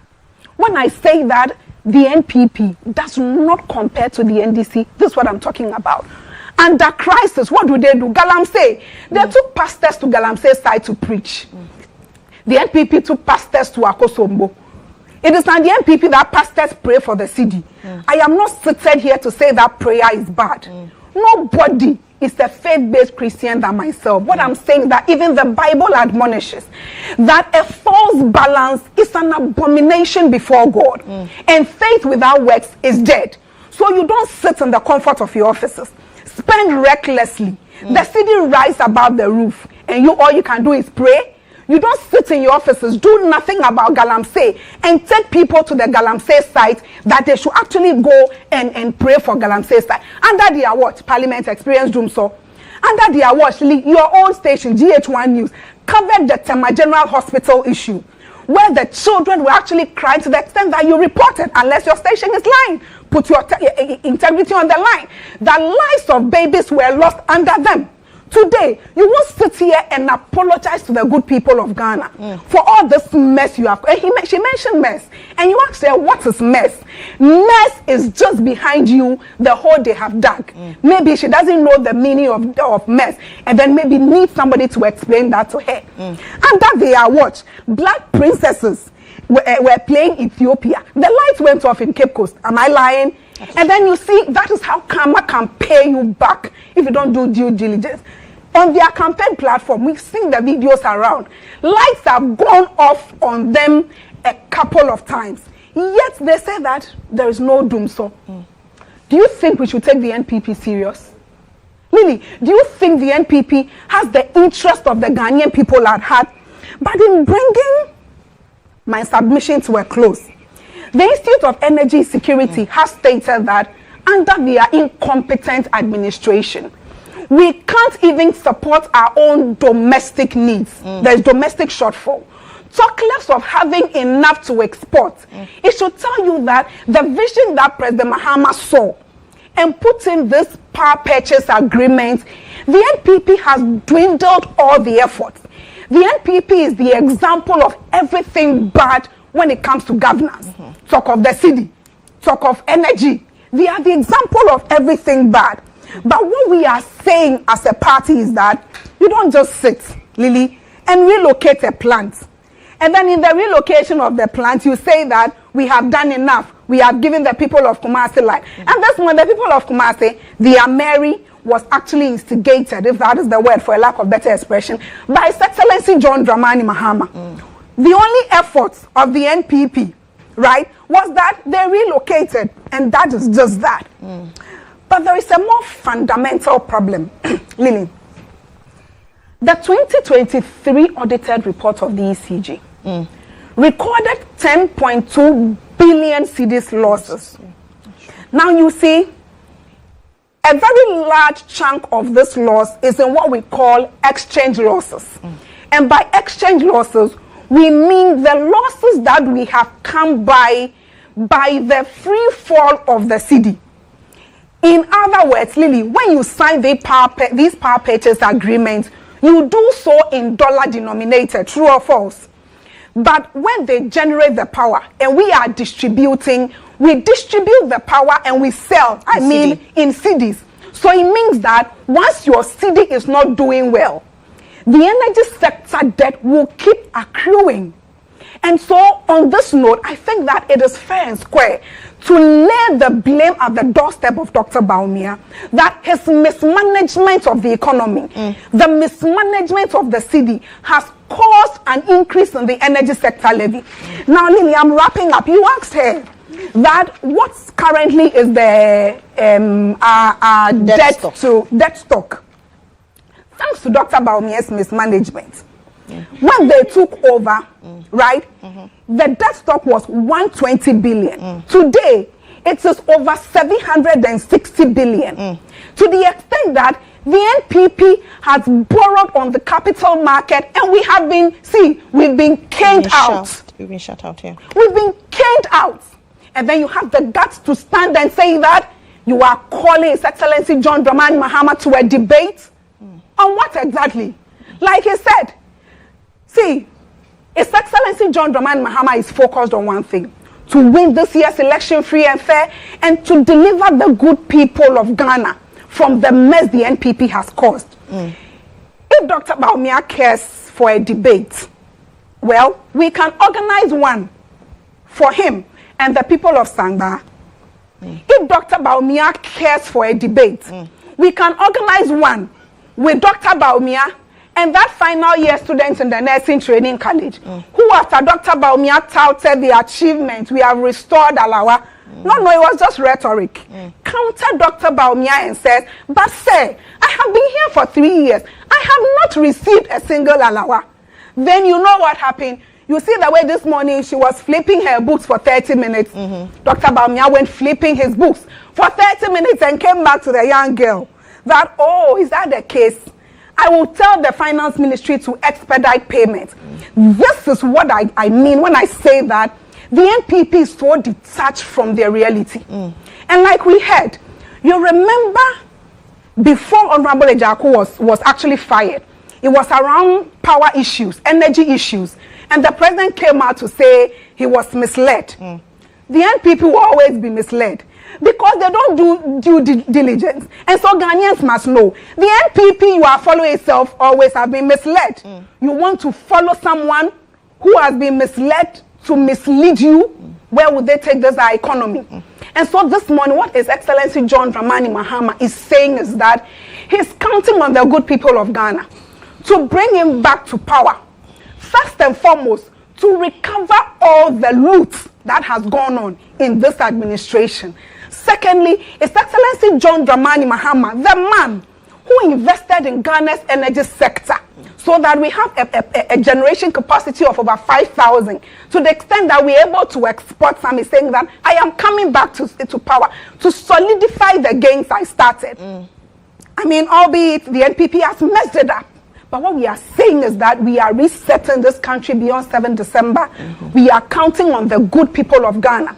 His Excellency John Dramani Mahama is saying that, the good people of Ghana, good women, and Lily, this is the distinction between President Nana Akufo-Addo and President John Mahama. President Nana Akufo-Addo will tell the international world that Ghanaian women are not dynamic.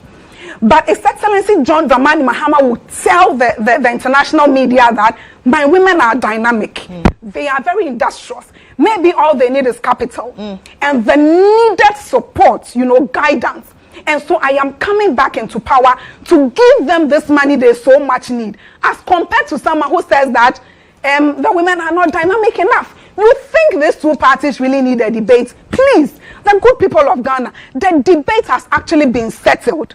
And I say that of all the candidates, nobody compares to His Excellency John Dramani Mahama. When it comes to message, we have the superior message. How come Dr. Bawumia has not held a lecture on the economy in the last couple of years, for all we know? I have not seen Dr. Bawumia even mention the words dollar to cedi. And this is what I say, this is what I mean when I say that we can't find Dr. Bawumia. He's actually been admitted in the economic intensive care unit. There is no need for a debate. Lily, the debate has been settled. It will manifest on 7th December 2024. And God willing, with the support of the good people of Ghana, the visionary John Dramani Mahama is coming back to restore some hope. Is coming back to actually, Lily, I want to end it here. Okay, so if we can put up some of the comments coming in, but please. Yes. So Lily, you see, I realized that Rahel decided to run down the image of women, especially women in the president. But the message, but what she quoted was said by the president in 2019 at the Women Deliver conference in Canada, somewhere in Canada. Okay. Yeah.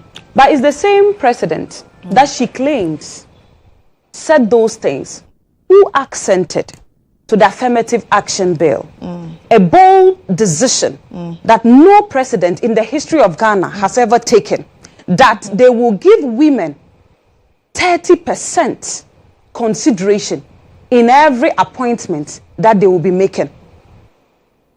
So you don't sit here and refer me to that comment without telling me the bold decision he took in 2024 in making sure that the future of women, starting from you or with you and maybe your children or your children's children, to come and benefit from. It is Nana Addo Dankwa Akufo-Addo that accented to this bill that had been in the office of the presidents of Ghana, where your candidate that today you are sitting here trying to whitewash couldn't accent to. Or are you telling me that he didn't see that bill? He didn't hear the cries of women when they were asking that the affirmative action bill should be signed into law? But today you are sitting here and you are pretending as though Nana Addo Dankwa Akufo-Addo hasn't taken the boldest decision that any president can ever take in the favor of women. You talk about you people saying you are going to give women money to do businesses. Meanwhile, we have your own government appointee who was giving money to be given to women. This woman made sure she took that money without giving it to the women. Today, as we speak, a court of competent jurisdiction found her guilty, but she's nowhere to be found. Can your party people show leadership by bringing her back so that she will be jailed? But today you are here talking about women. I have taken a personal decision that on any platform that I go, I will make sure that I put myself in check and always speak to issues. I will not go at anybody because we are not here because of ourselves. We are here to talk to people. Now, you see, if you look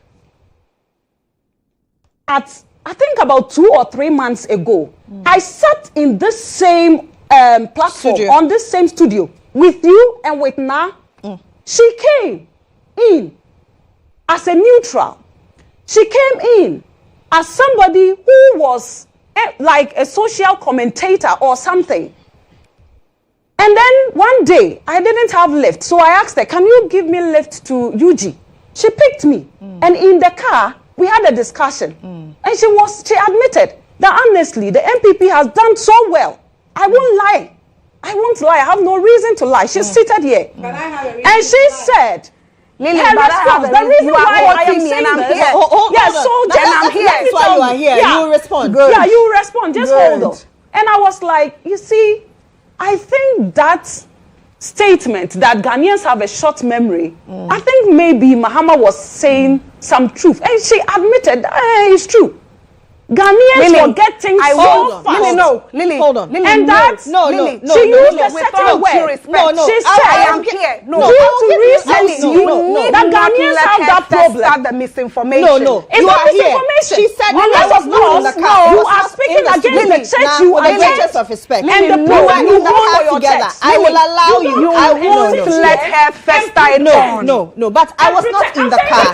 I was not in the car. So that is why you are here. I will allow you a rebuttal. All right. You told me so that not now whatever she said and rebut accordingly. Have a recency problem. That is to say, whatever happens is what Ghanaians go with. And so it is true that mostly Ghanaians forget. And I think she herself, she's suffering from that same recency syndrome that she made mention of. Okay.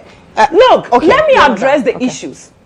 You see, I was telling you that whenever they go to the debt, they try to run to the city. But then we go and borrow in dollars. And we made it clear that the NDC accrued a debt stock of 29.9 billion. You gave me that statistics. And when I did the deduction, we, MPP, we have only accumulated 21.2 billion.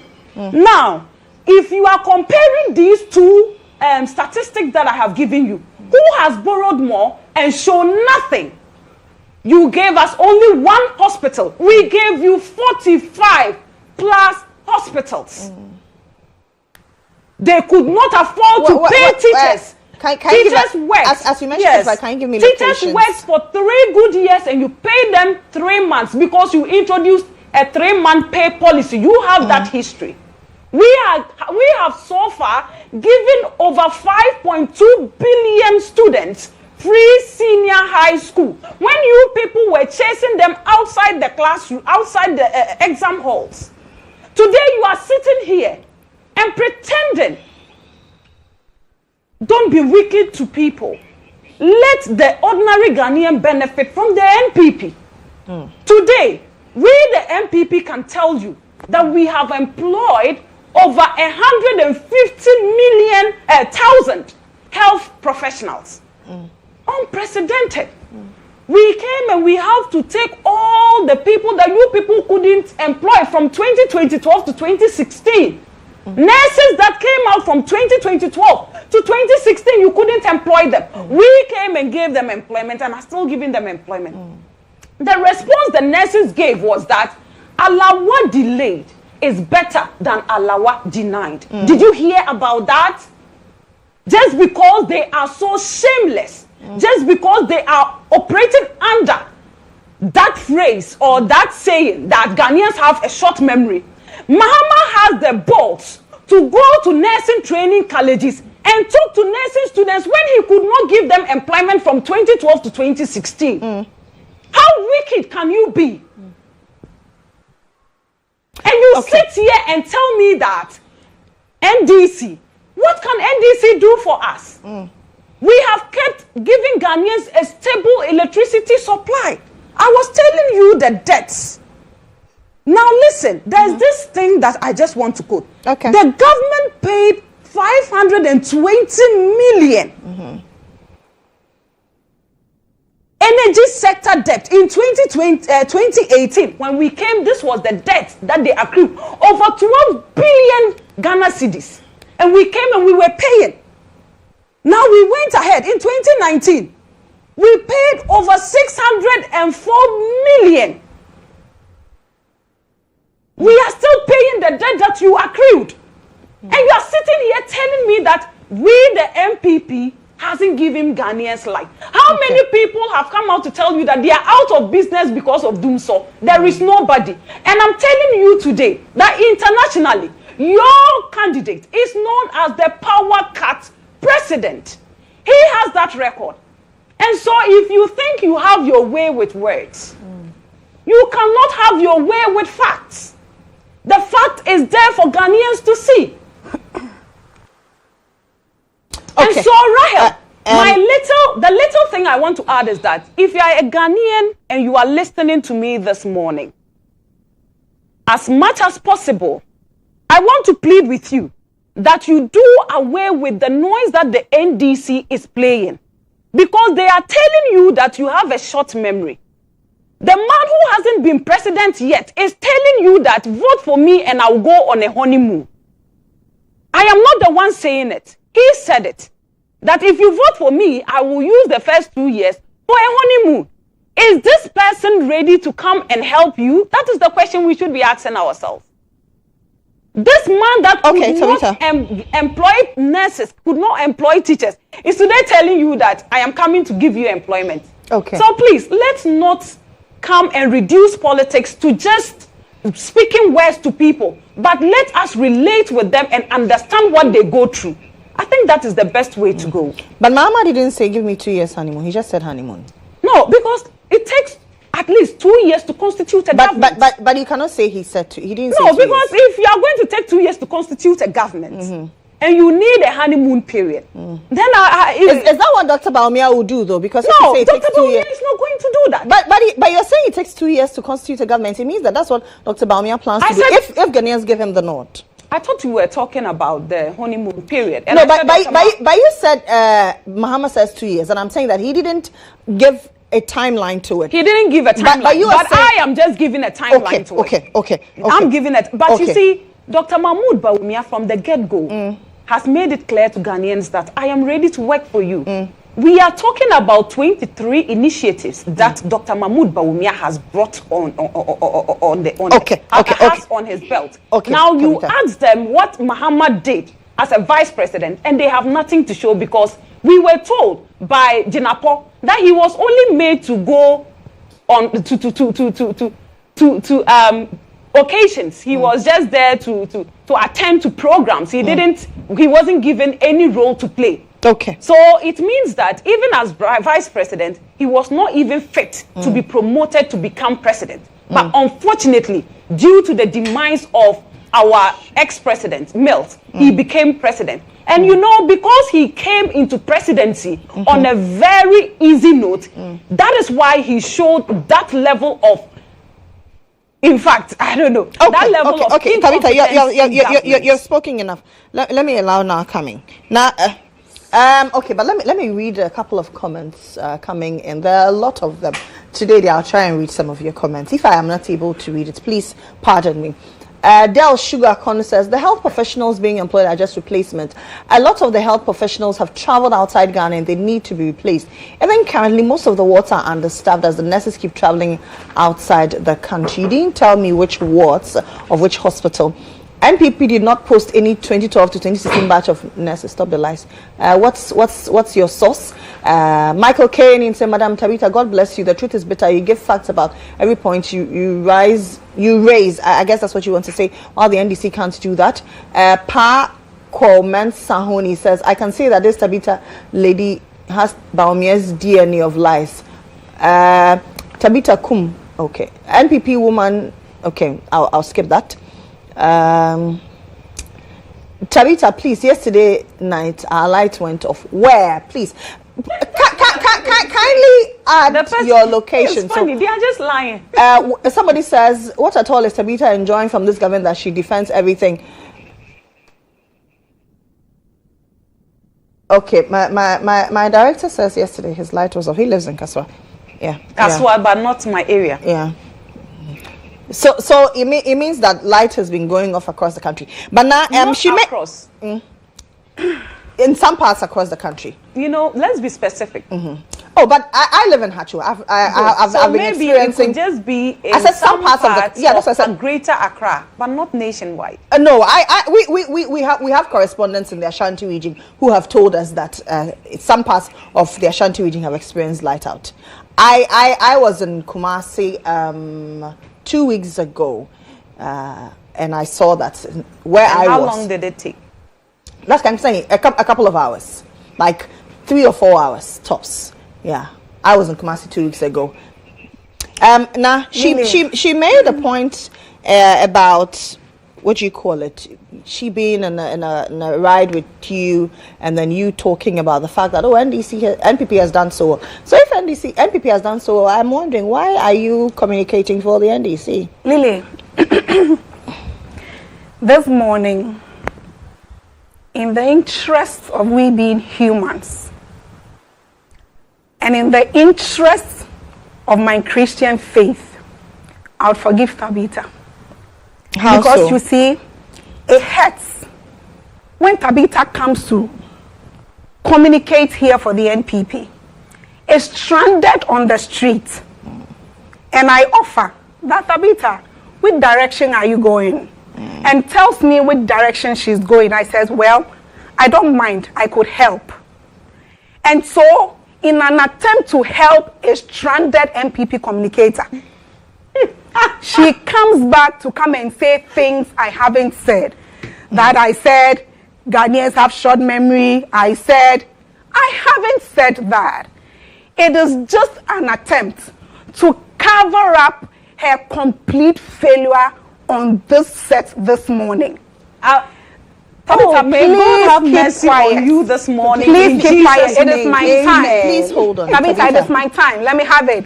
Now you see, Tabitha says that I can have my way with words, but I can't have my church program. Really, let her stop interjecting. I'm surprised at her lies. I'm I'm really surprised at her lies. And may God judge both of us here. Whoever is lying on the other, may God judge the person. When she interjected, I asked her until I give her time to repeat. So I repeat. So please, no, I'm surprised. Tabitha, if you interject again, I'll mute your microphone. Okay. It was an attempt to help a stranded MPP communicator on the streets, and that is how come. And that is how come she would come back here and come and fester all the falsehood that she's into this morning. But I repeat, and she says that I cannot have my way with words. I cannot have my way with facts. Lily, this morning you get her the chance to even have her way with both facts and words. Where did we get to? We are still looking for the answers you actually asked there. Lily, the facts you asked there to bring, we are still looking for. Tabitha here told me, see, in that very conversation, that, she was brought from Bolga. I don't know, Tabitha, that she was brought from Bolga. So today I don't even know. And then when she came here, nobody in the NPP actually supervises her notes to come on TV and requested I do that. In fact, I never did. Because even me, I need coaching. You can say all the A you want. Tabitha, you can say all the A you want. You host a church program. But but you see, may God have mercy on you. Tabitha, with the greatest of respect, if you if you speak again, I will mute your microphone. Because when she interjected, I categorically asked her to stop, so I give her time for rebuttal. Thank you, my dear. Thank you too. Now, thank you very much, Lily. So what we are saying here is that the Ghanaian people are not even interested as to whether Tabitha sat in my car, as to whether she said she was going to Legon. I don't think anybody watching this morning is actually bothered about whether I offered to help Tabitha.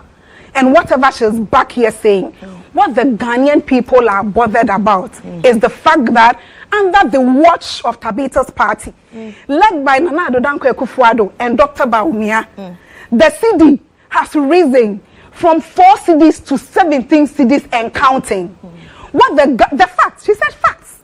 What the Ghanaian people are bothered about is that on 7th January, when His Excellency Nana Addo Dankwa Akufo-Addo swore the oath of office and said, I will protect the aged, I will protect the public purse, not knowing the contradiction was that he was actually coming to put his hands in the pocket of the aged.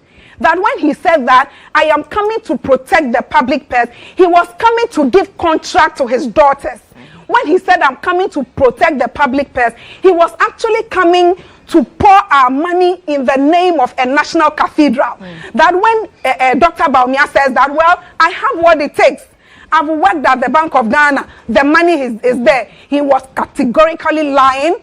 They have overborrowed and we've been thrown out of the international market. This morning, the Ghanaian watching is not bothered about whether Tabitha sat in my car. What they are bothered is that they can't feed.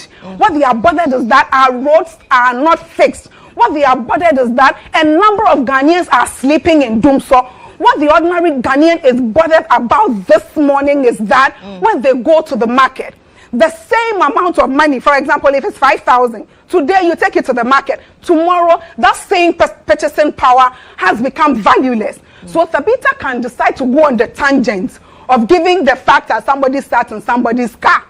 It doesn't matter. See, when the ordinary Ghanaian takes their ballot, they are not listening to what she just poured out. They are not even listening to the fact that she requested me to help her with communication. What they are bothered is that, can they feed? What they are bothered is that, are their lights on? What they are bothered is that, can they afford fuel?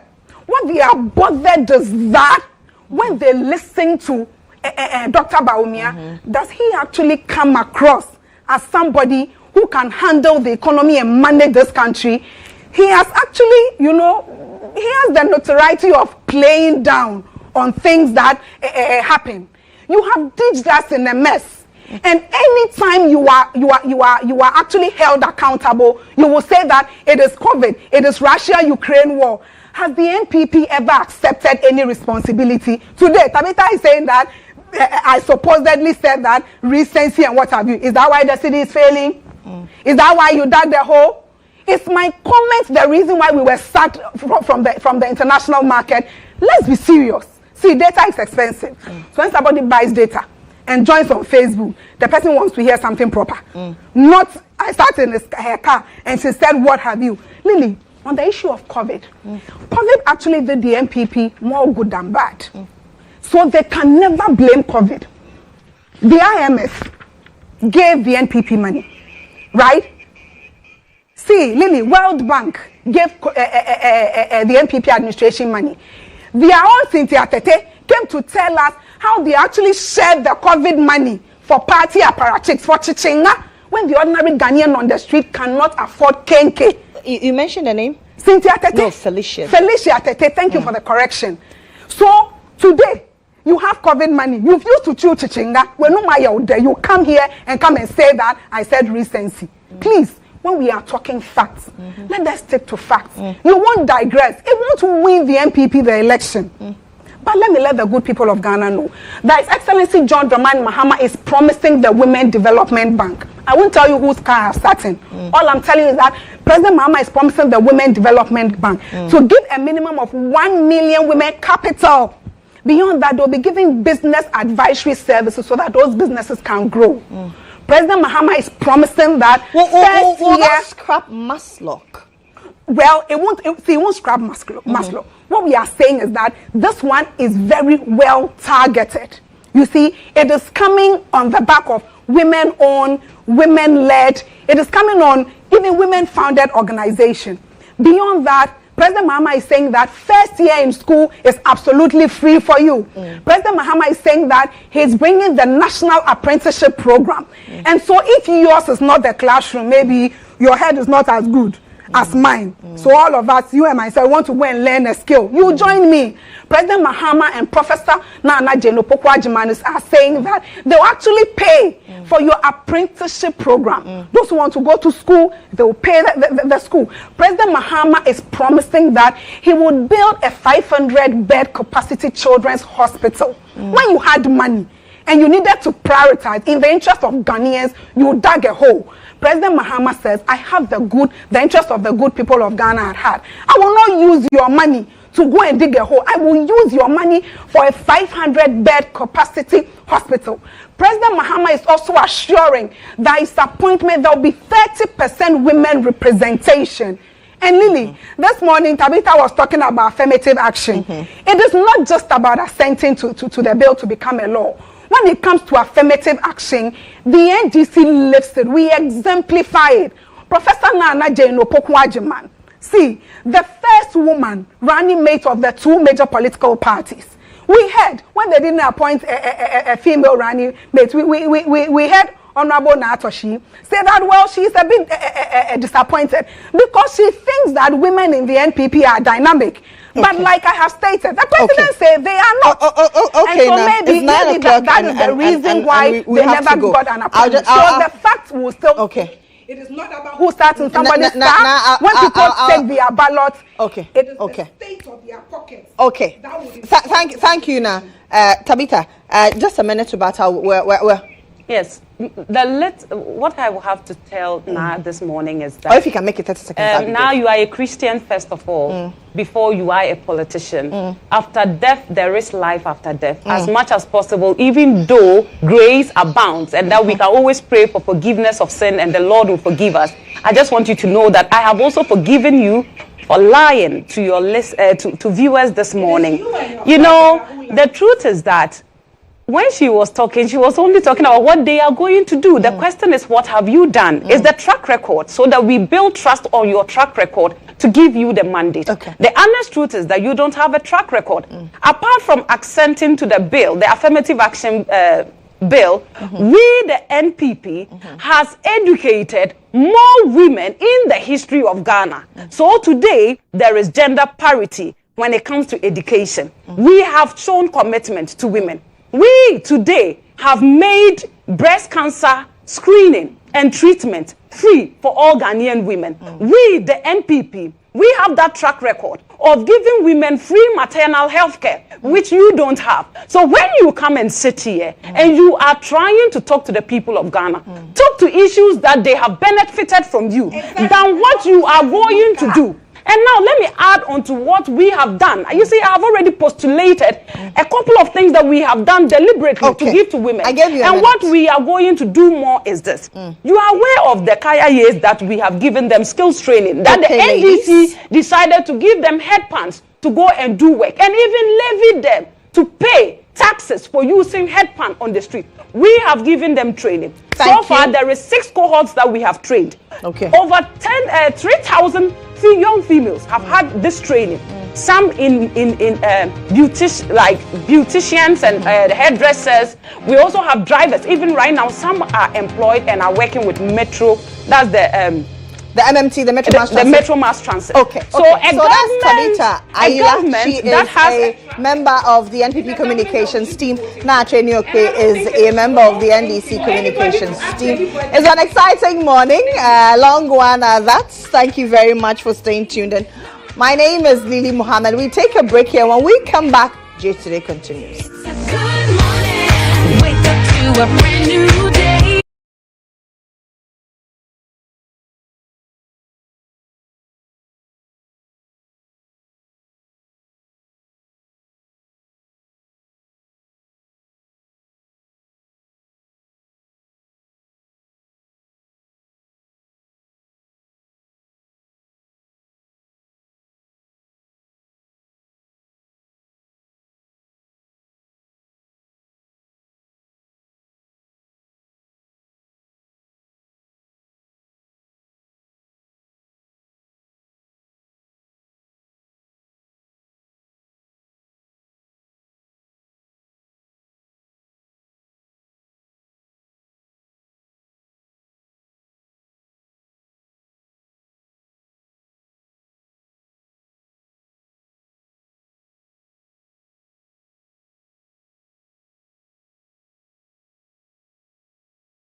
show. This is still GH Today here on GHOne TV. My name is Mohammed. Let's talk about entrepreneurship. But this time around, it is meant for students. So it is dubbed studentpreneurship. What does it mean? How do you get involved? My guest this morning is Patrick Owusu, his team lead, Kofma Foundation. Patrick, good morning. How are you? Good morning, Lily. And thank you for having us. You are part of Bolare's Entrepreneurship Challenge, right? Yeah. How did it go? Well, before I begin, let me say a very good morning to Mr. Nathan Anochia DC. I think that in the world, please meet him again. That's my CEO. So let me say a very good morning. And today's my birthday, so happy birthday! It's very emotional. Happy birthday to you. Good morning to you, Mr. Nathan. I say that in the world there are lots of men. There are men that will help you stand tall, and there are men that stand tall. But he is a combination of both. He's a man that stands tall and also helps you to stand tall. That's why he's a mentor to many. So good morning to you, Bola, and thank you for such an experience. Out of the Bolare experience, I call it the Bolare experience. It's not just a project. I think that is one of the projects that has really projected our businesses and all that we've been doing. So I call it the Bolare experience. It has really helped us to nurture some of the things that we thought was just mere ideas that we had. We've been able to nurture it into outstanding business plans, and we are doing well in the area of business and entrepreneurship. But how did it go? How did the challenge go for you? The first day you walked in through the stages. Walk us through. Yes, so I went into the program thinking it was just going to be a seminar sort of program, like those kind of forums that you go, you sit down for people to speak and all that. But this time around, we had a very interactive one. The first session, we had a diagnostic sort of where the business ideas that we went in with, we thought it was businesses that we were really confident that was going to do well. But we had facilitators like Mr. Alex Brown who came in and said, no, we need to do a diagnosis of what you have brought Pastor in. Alex yes, Brown. Pastor Alex, yes. To make a diagnosis of what you have. So I thought you were even in a hospital, not knowing we're in a business clinic. So our businesses were diagnosed, and additions and subtractions here and there. And here we are. After the project, we've seen a tremendous change and improvement in all that we've been doing. So it's been an awesome experience so far.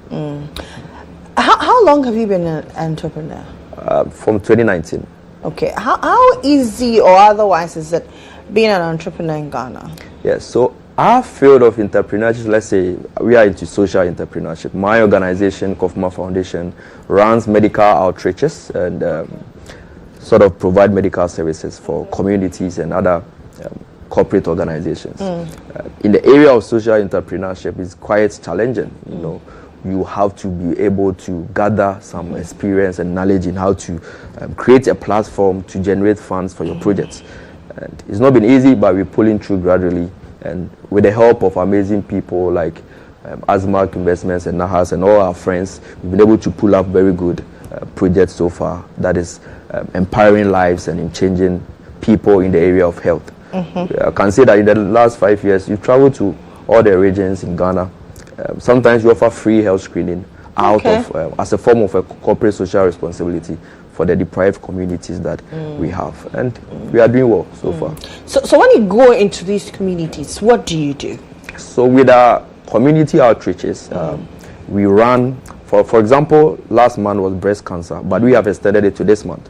So we run a free breast cancer awareness and screening program for these communities and market women in those communities and all that. But in general, when we go to the communities, what we do is that we sensitize them on the various health programs and then projects that we are doing. Sometimes you have cervical cancer, you have breast cancer. So depending on the project you have for the month, we sensitize them and also screen them. We have a team of pharmacists, doctors, optometrists, all the fields in medicine. We have all the volunteers in our team. So when we go there, we do all the screenings that we can do as far as their health is concerned. And we also sensitize them in the area of health. Have you been able to measure what you've been doing over the period? What's the feedback been like? So with respect to let me go to our mentorship projects. As we speak now, we have some of our mentees. We have a club, Kaufman Foundation Mentorship Club, in most of the senior high schools. We have mentees who have been able to even build up robots with respect to we have representatives from our team who help them in these schools. So on Saturday, for example, our mentees from Accra Academy will be exhibiting their projects that worked in the hospital. It's able to measure temperature and deliver food and other stuff to you even when you are on your sick bed.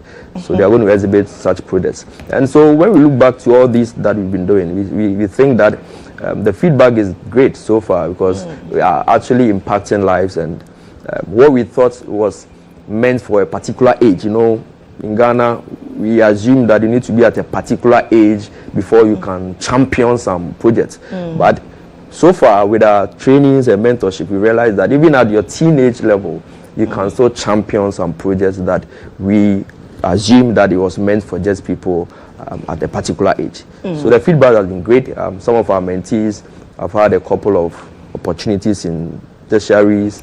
They are doing well also in their own small area with respect to our mentorship projects. So the feedback has been great. Let's talk about the studentpreneurship festival. Studentpreneurship. Why studentpreneurship? What does it mean, and what are you seeking to do? All right. So I think that one of the things that I talk about is that for every young man, you have some shapes that you cannot allow to shipwreck. One of the shapes is leadership, mentorship, and the fifth one is what I call studentpreneurship. Back in school, we thought that schooling was just for you to get education, get a classroom work, and right after that you prepare yourself to a particular age where you have job opportunities. But now the situation is changing. We don't really have to prepare for job opportunities, but rather have the mindset of creating job opportunities for other people. And also not just entrepreneurship, like Bolare would say. During our session with him, he told us entrepreneurship is not just a business. Entrepreneurship is a project that is meant to impact. So in as much as you want to make money out of your business, you must focus on making impact in as much as you want to make money. So it's not just about making money, but also making impact. So studentpreneurship is a festival that is meant to more of create the awareness that you can be a student and at the same time make impact with what you are doing. So that is Studentpreneurship Festival. And when is it taking place? On this Saturday, just this Saturday, 9th of November, at Perez GHOne. So this week, I think all roads will lead to GHOne on Saturday to celebrate innovation and creativity. Okay. Who is speaking, and what are some of the things that if I walk in, I can partake in? Yes, so we've given a couple of projects to our mentees. So from Accra Academy, from Presec, Laboni, they have their individual projects they are working on. And each of these projects have mentors who are supporting them. And some of them are even from the Entrepreneurship Bulare program. My friends that we met during the project, CEO of Marsim, Kelvin Azuri, also Think Hub, and all the other friends are helping. So we have Mr. Enoch Ejay, who is one of our mentors. He's popularly known as Strigmatic. Yes, he's a musician, but at the same time, he's very tremendous when it comes to entrepreneurship. He's going to be there. We also have the CEO of Youth in Development, and Mr. Damon Osei, a very young man who is doing very well in entrepreneurship. He's going to be one of the mentors as well. Then our panel, we also have the CEO of Asmark Investments, Mr. Zachary Mark from Canada. Then we also have the CEO of Nahas Properties also speaking. Then we have our team mentor, Honorable Francis Evia Sosu, also supporting them with the mentorship and leadership, because we are of the view that mentorship and entrepreneurship has some sort of leadership qualities that you need to have, because you are going to lead a team. And like I always say, teamwork will always make the dream work. So if you don't have a very good leadership skills, you may lose your team. So we also provide them with leadership skills and how to lead your team and make sure your business is doing well. So we have amazing lineup of speakers on Saturday. If I'm not a student and I'm a member of the public, I want to be part of, what do I need to do? Yes, so for the public, you are free to join, because at the end of the day, we are exhibiting the projects of the mentees, and we need the public support to also push them, encourage them, and motivate them. So you can just send in a message, you register with our team, and you can also walk in. You have a registration desk where you can register, and you'll be taken through there. Must I pay for the registration? No. You just call the number. It's absolutely free? It's absolutely free. Okay, Yeah. okay. So you can come in, you register, and then we take you through the process, and you join the program. I understand you have a book. Yes. Fit for Purpose. Why Fit for Purpose? I think life itself is a process, and Right. we all need to progress in life. So in my book, I say progress in life is a process. I agree. And one of the processes that I went through was the entrepreneurship Bolare program. And this process that I went through has actually given me access to a lot of things. One of the things that I thought I was doing well in my field was that I thought I had a very good and solid team, but little did I know that you also need access and network. So after the entrepreneurship Bolare program, there was something that was done on me that with all the network that we built, the friends that we've met, the mentors who were amazing, we are actually fit for what is ahead of us. So I put together some of the experiences that I personally had. Before I went into the project, I was actually writing the book. Okay. But I got the title in the middle of the project, where we had a session with the CEO of Cyber Energy. Okay. That's Madam Beatrice Tayo. And I realized that, this is it. I'm fit for purpose. I'm fit for what I'm doing. Because sometimes when you are doing something, you might think that you are alone, or what you are going through might sway you off. But when you listen to stories from people, it encourages you, gives you some sort of enthusiasm to move on. So after our experience with her, I realized this is a session that has made me fit for purpose. So I quickly came up with the title, Fit for Purpose, and I was able to finish up with the book. Where are you presenting it? Yes, so we start now to have the first copy, actually, yes. So Okay. it's actually not out. It will be out this week, but he's going to have the first copy. First copy. this week. For impacting your life. Impacting, yes, my life. Okay, Fit for Purpose. How many page book is that? So that is 120. 120 page book. Yeah. Okay.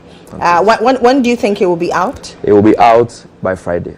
By Friday. Yeah, by Friday. Okay, so that's your The birthday. e-copy is out on my birthday today. Okay. So the e-copy is out on Tudu. Tudu is one of the mentees of entrepreneurship Bolare. Okay. So just when I got the book, I sent it to him and he said, I'll publish it on my platform because we were all part of the project. So it's on Tudu app, TUDE. The e-copy is available on Tudu app for read. Everyone, but the hard copy will be out on Friday. On Friday. Yes. A happy birthday to you as Thank well. you. Thank you. So that's Patrick Owusu Asar, his team lead, Kofma Foundation. And they have National Studentpreneurship Festival that's coming up this Saturday at the Perez Dome inside GHOne. You want to be there if you're a student, whether you are not a student, you want to be there, you want to find out how you can better your life. He went into the Bolare Entrepreneurship Challenge, and today he says he's fit for purpose. Up next, we bring you a video from Amira. I don't know if you know Amira. Amira is the wife of prolific musician GHOne.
all the way from the United States. Today I'm excited about everything United States because I'm sure you know my Trump won. Yes, we are back. 45th president, now 47th president. The USA has turned red. Amira, good morning. Good morning. Good to have you, love. Thank you. How are you doing? How's Ghana treating you? Ghana is treating me just swell. I just feel amazing out here. I feel like I'm just excited because you guys are welcoming, you know, and the hospitality is just top tier. Why did it take you so long to come to Ghana, honey? You know what took me so long, my sister, is that I felt like in my career, I wanted to come and make sure that I had my whole package together, ready to present to you guys. Because I've been working on this project for a while, and I just wanted to make sure that I didn't come on any personal time, but I came for a mirror, for my reflections, for my fans, so they can see the opportunity that I have, they can have one day as well. A lot of people know you as the wife of Akon. Yes. I don't like to do that. I like to know people for who they are and what they bring. You're a great musician. I love the song. Thank you. And what inspires you anytime you want to do a song? What is that one thing that pushes you to write about? For instance, No Yawa. Yes. So what inspires me most is my daily life. That's why my album is called Reflections, because it's a reflection of my life on a daily basis. Everything I write about is what I go through myself. And I call my album Reflections because my real name is Amira, A-M-I-R-A-H, and my artist name Amir, A-M-I-R-R-O-R, because everything I sing about is a reflection of you. We all go through the same thing. And when I was writing Run It, I honestly was just thinking about somebody showing up for me, never going away, no matter what we go through, no matter if our parents say they don't like it, no matter if your cousins, whoever, it's about you still showing up for me. So no worries, no yawa, no wahala. But do you have any African descent?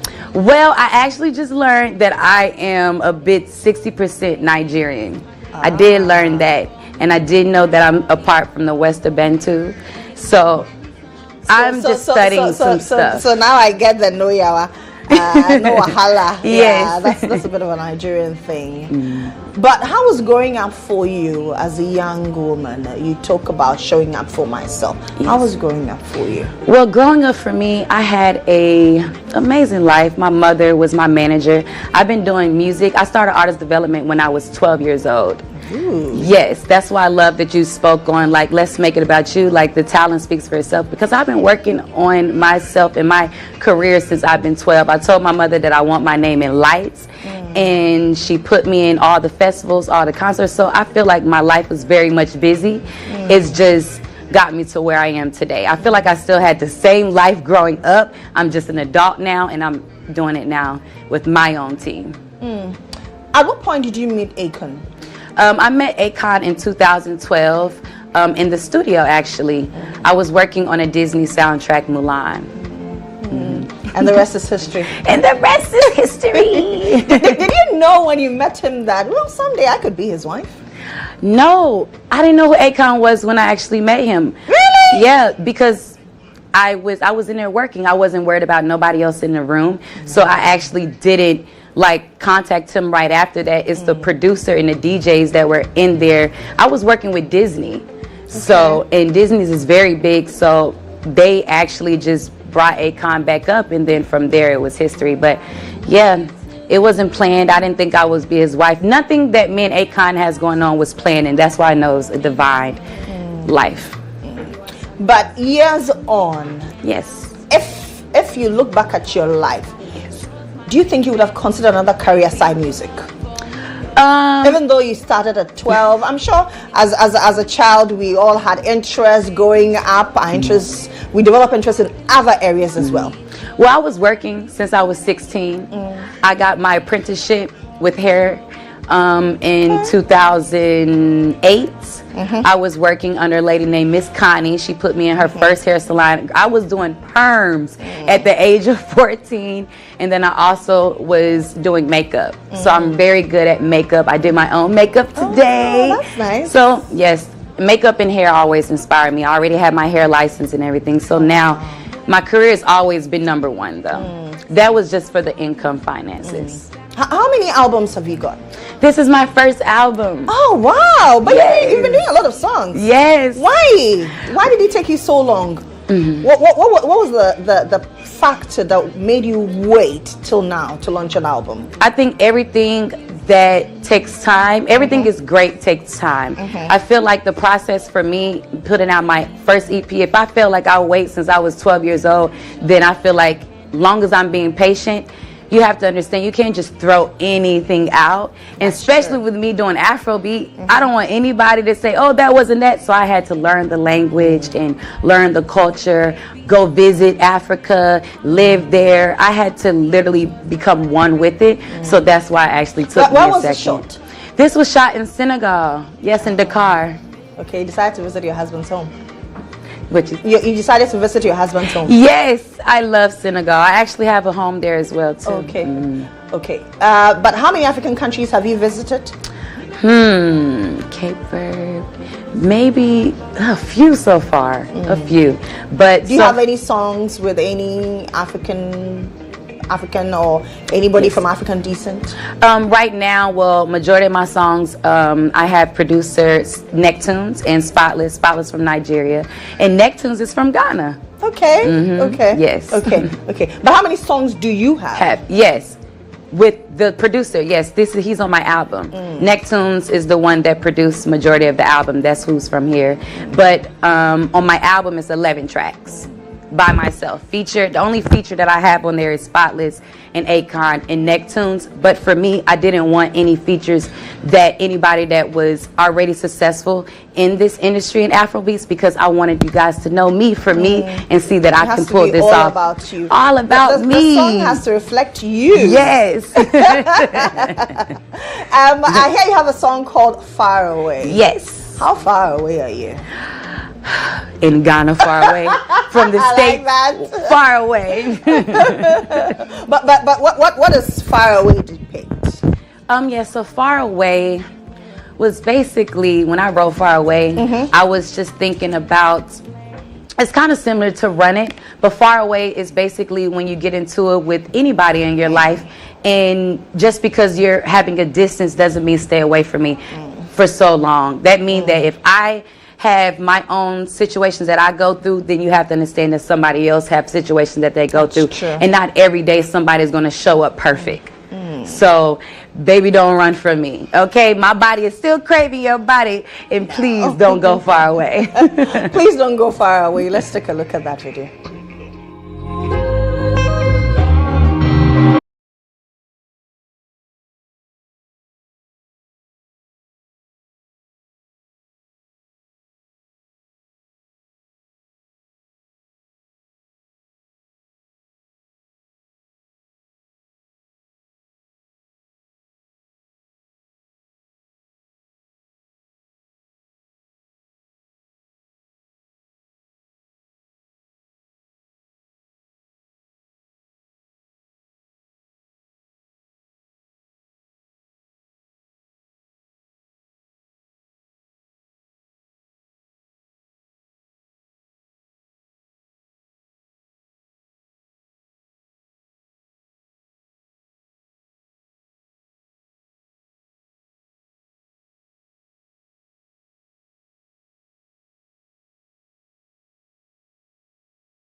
be a part because I'm working.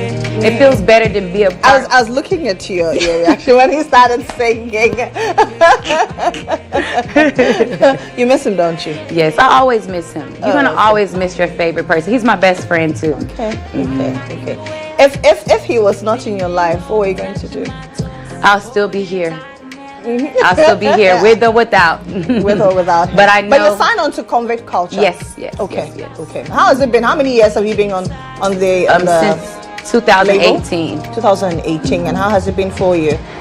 You know what? I feel like it's been a blessing. I'm able to take care of my family, not just from a partner, but from myself, because I work so hard. And I think that I've come so many trials and tribulations just to show everybody that I'm signed to the label because I'm who I am and I'm talented. But the whole thing has had a journey before they was successful. Because when I see all of these people, I'm like, I used to listen to you. I used to be a fan of you. And I'm still a lot of fans of the people that I work with. But I do know that it just makes me feel like I deserve to be where I am and I deserve to be around these people because we all work so hard to be where we're at. So, is there any collaboration with either of them in the pipeline coming? I'm for sure have so many collaborations coming on the features of this album. This album I just put out so I can just make sure everybody see who Amir is first, the main reflection, and then you're gonna see all the reflection collaborations coming. And I just can't wait because it's going to get spicy. You mentioned that you're looking at collaborations with some acts in Nigeria. You're collaborating with somebody in Ghana. Yes. Is there anybody else that you're eyeing in Ghana that you wish to collaborate with? You know what's crazy is that it's so many amazing artists here that I can't just focus on one. So the thing is, I'm coming up with a time that I can have my team from Nigeria, my team from Ghana, my team from the States, and we all come together. And I do know one thing, Babs is from Ghana, that's Akon's manager, and he is putting me on so much right now. So I will say, I want to work with a lot of artists, that's why I can't just name one. You've spoken a lot about growing up, growing up. Are you doing any philanthropic works, or do you envisage doing one anytime soon? Do what? Philanthropic work. As of right now, not right now.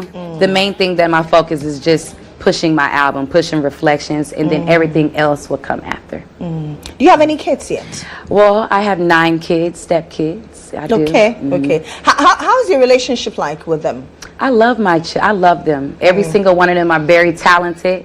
They are their father's child. They are they record me sometimes. They are reflections of their father. Yes, they're reflections of their father. Okay. Okay. Let's talk about you in the near future. What do you want to do with your music? What do you hope to achieve with your music? You know what I hope to achieve with my music is just me charting. Me going on my own reflection tour because I've been on so many other tours. I'm on Akon Superfan tours. I'm going to Australia in January with other acts, Ashanti, GHOne, Fat Joe, all of these other people. But the thing is, my main thing is to get my Grammy, to perform at future Haiti shows or Grammy shows. That's just my goal. It's just this to be the best me that I can be. What is the one thing you want to be remembered for? I want to be remembered for my personality because one thing, regardless if you have good music, I want people to always want to know that I want them to work with me or they want to work with me. I want to be the light when I come in the room. That's what I want people to remind me of. Like Amir was the light. She shined bright no matter what. I just want. It was very evident when you walked into the studio. Thank you. Thank you. When does this album launch? The album launched in June 28th of this year. Yes. Okay. So is it out there? Where can we find the album? All the songs? So basically the album is on all platforms. Okay. When I put the album out, the next following day it had over 5 million streams overnight for Reflections. But yes, the album was on all platforms and the video is on YouTube. Both videos, Run It and Far Away, is on YouTube. I see that a lot of people who do music later go on to go into the political career. Someday, you seem to have a lot of fire, a lot of energy in you. Would you want to channel that into politics? I just feel like, for me, I may be too aggressive for them. I may be something they can't handle. So you're not too aggressive. Donald Trump is equally aggressive. But when it comes to that, I probably just like, I think I'll leave it for the ones that do it best. Yes. But if anybody calls on to you to partner them in politics, will you accept it? I mean, we say women, the future is women, right? And the future is actually now. Would you accept that role?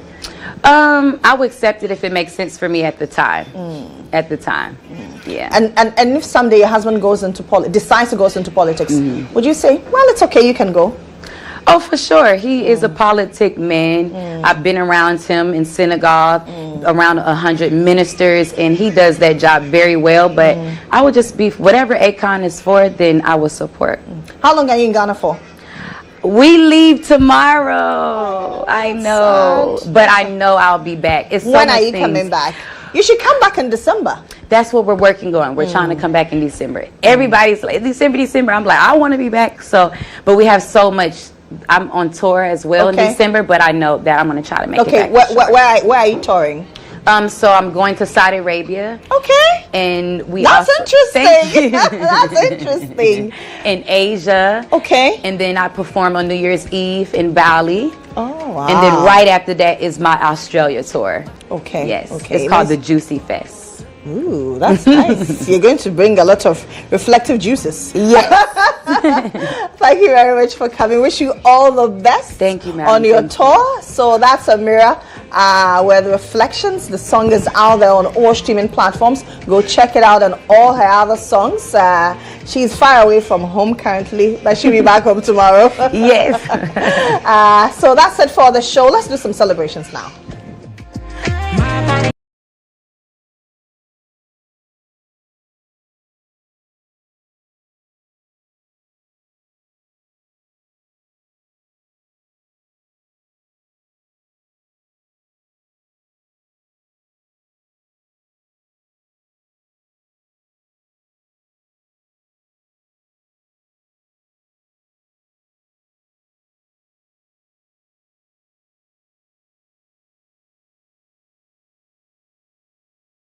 On that note, we say bye-bye to you. I hate to leave you, but I've got to go.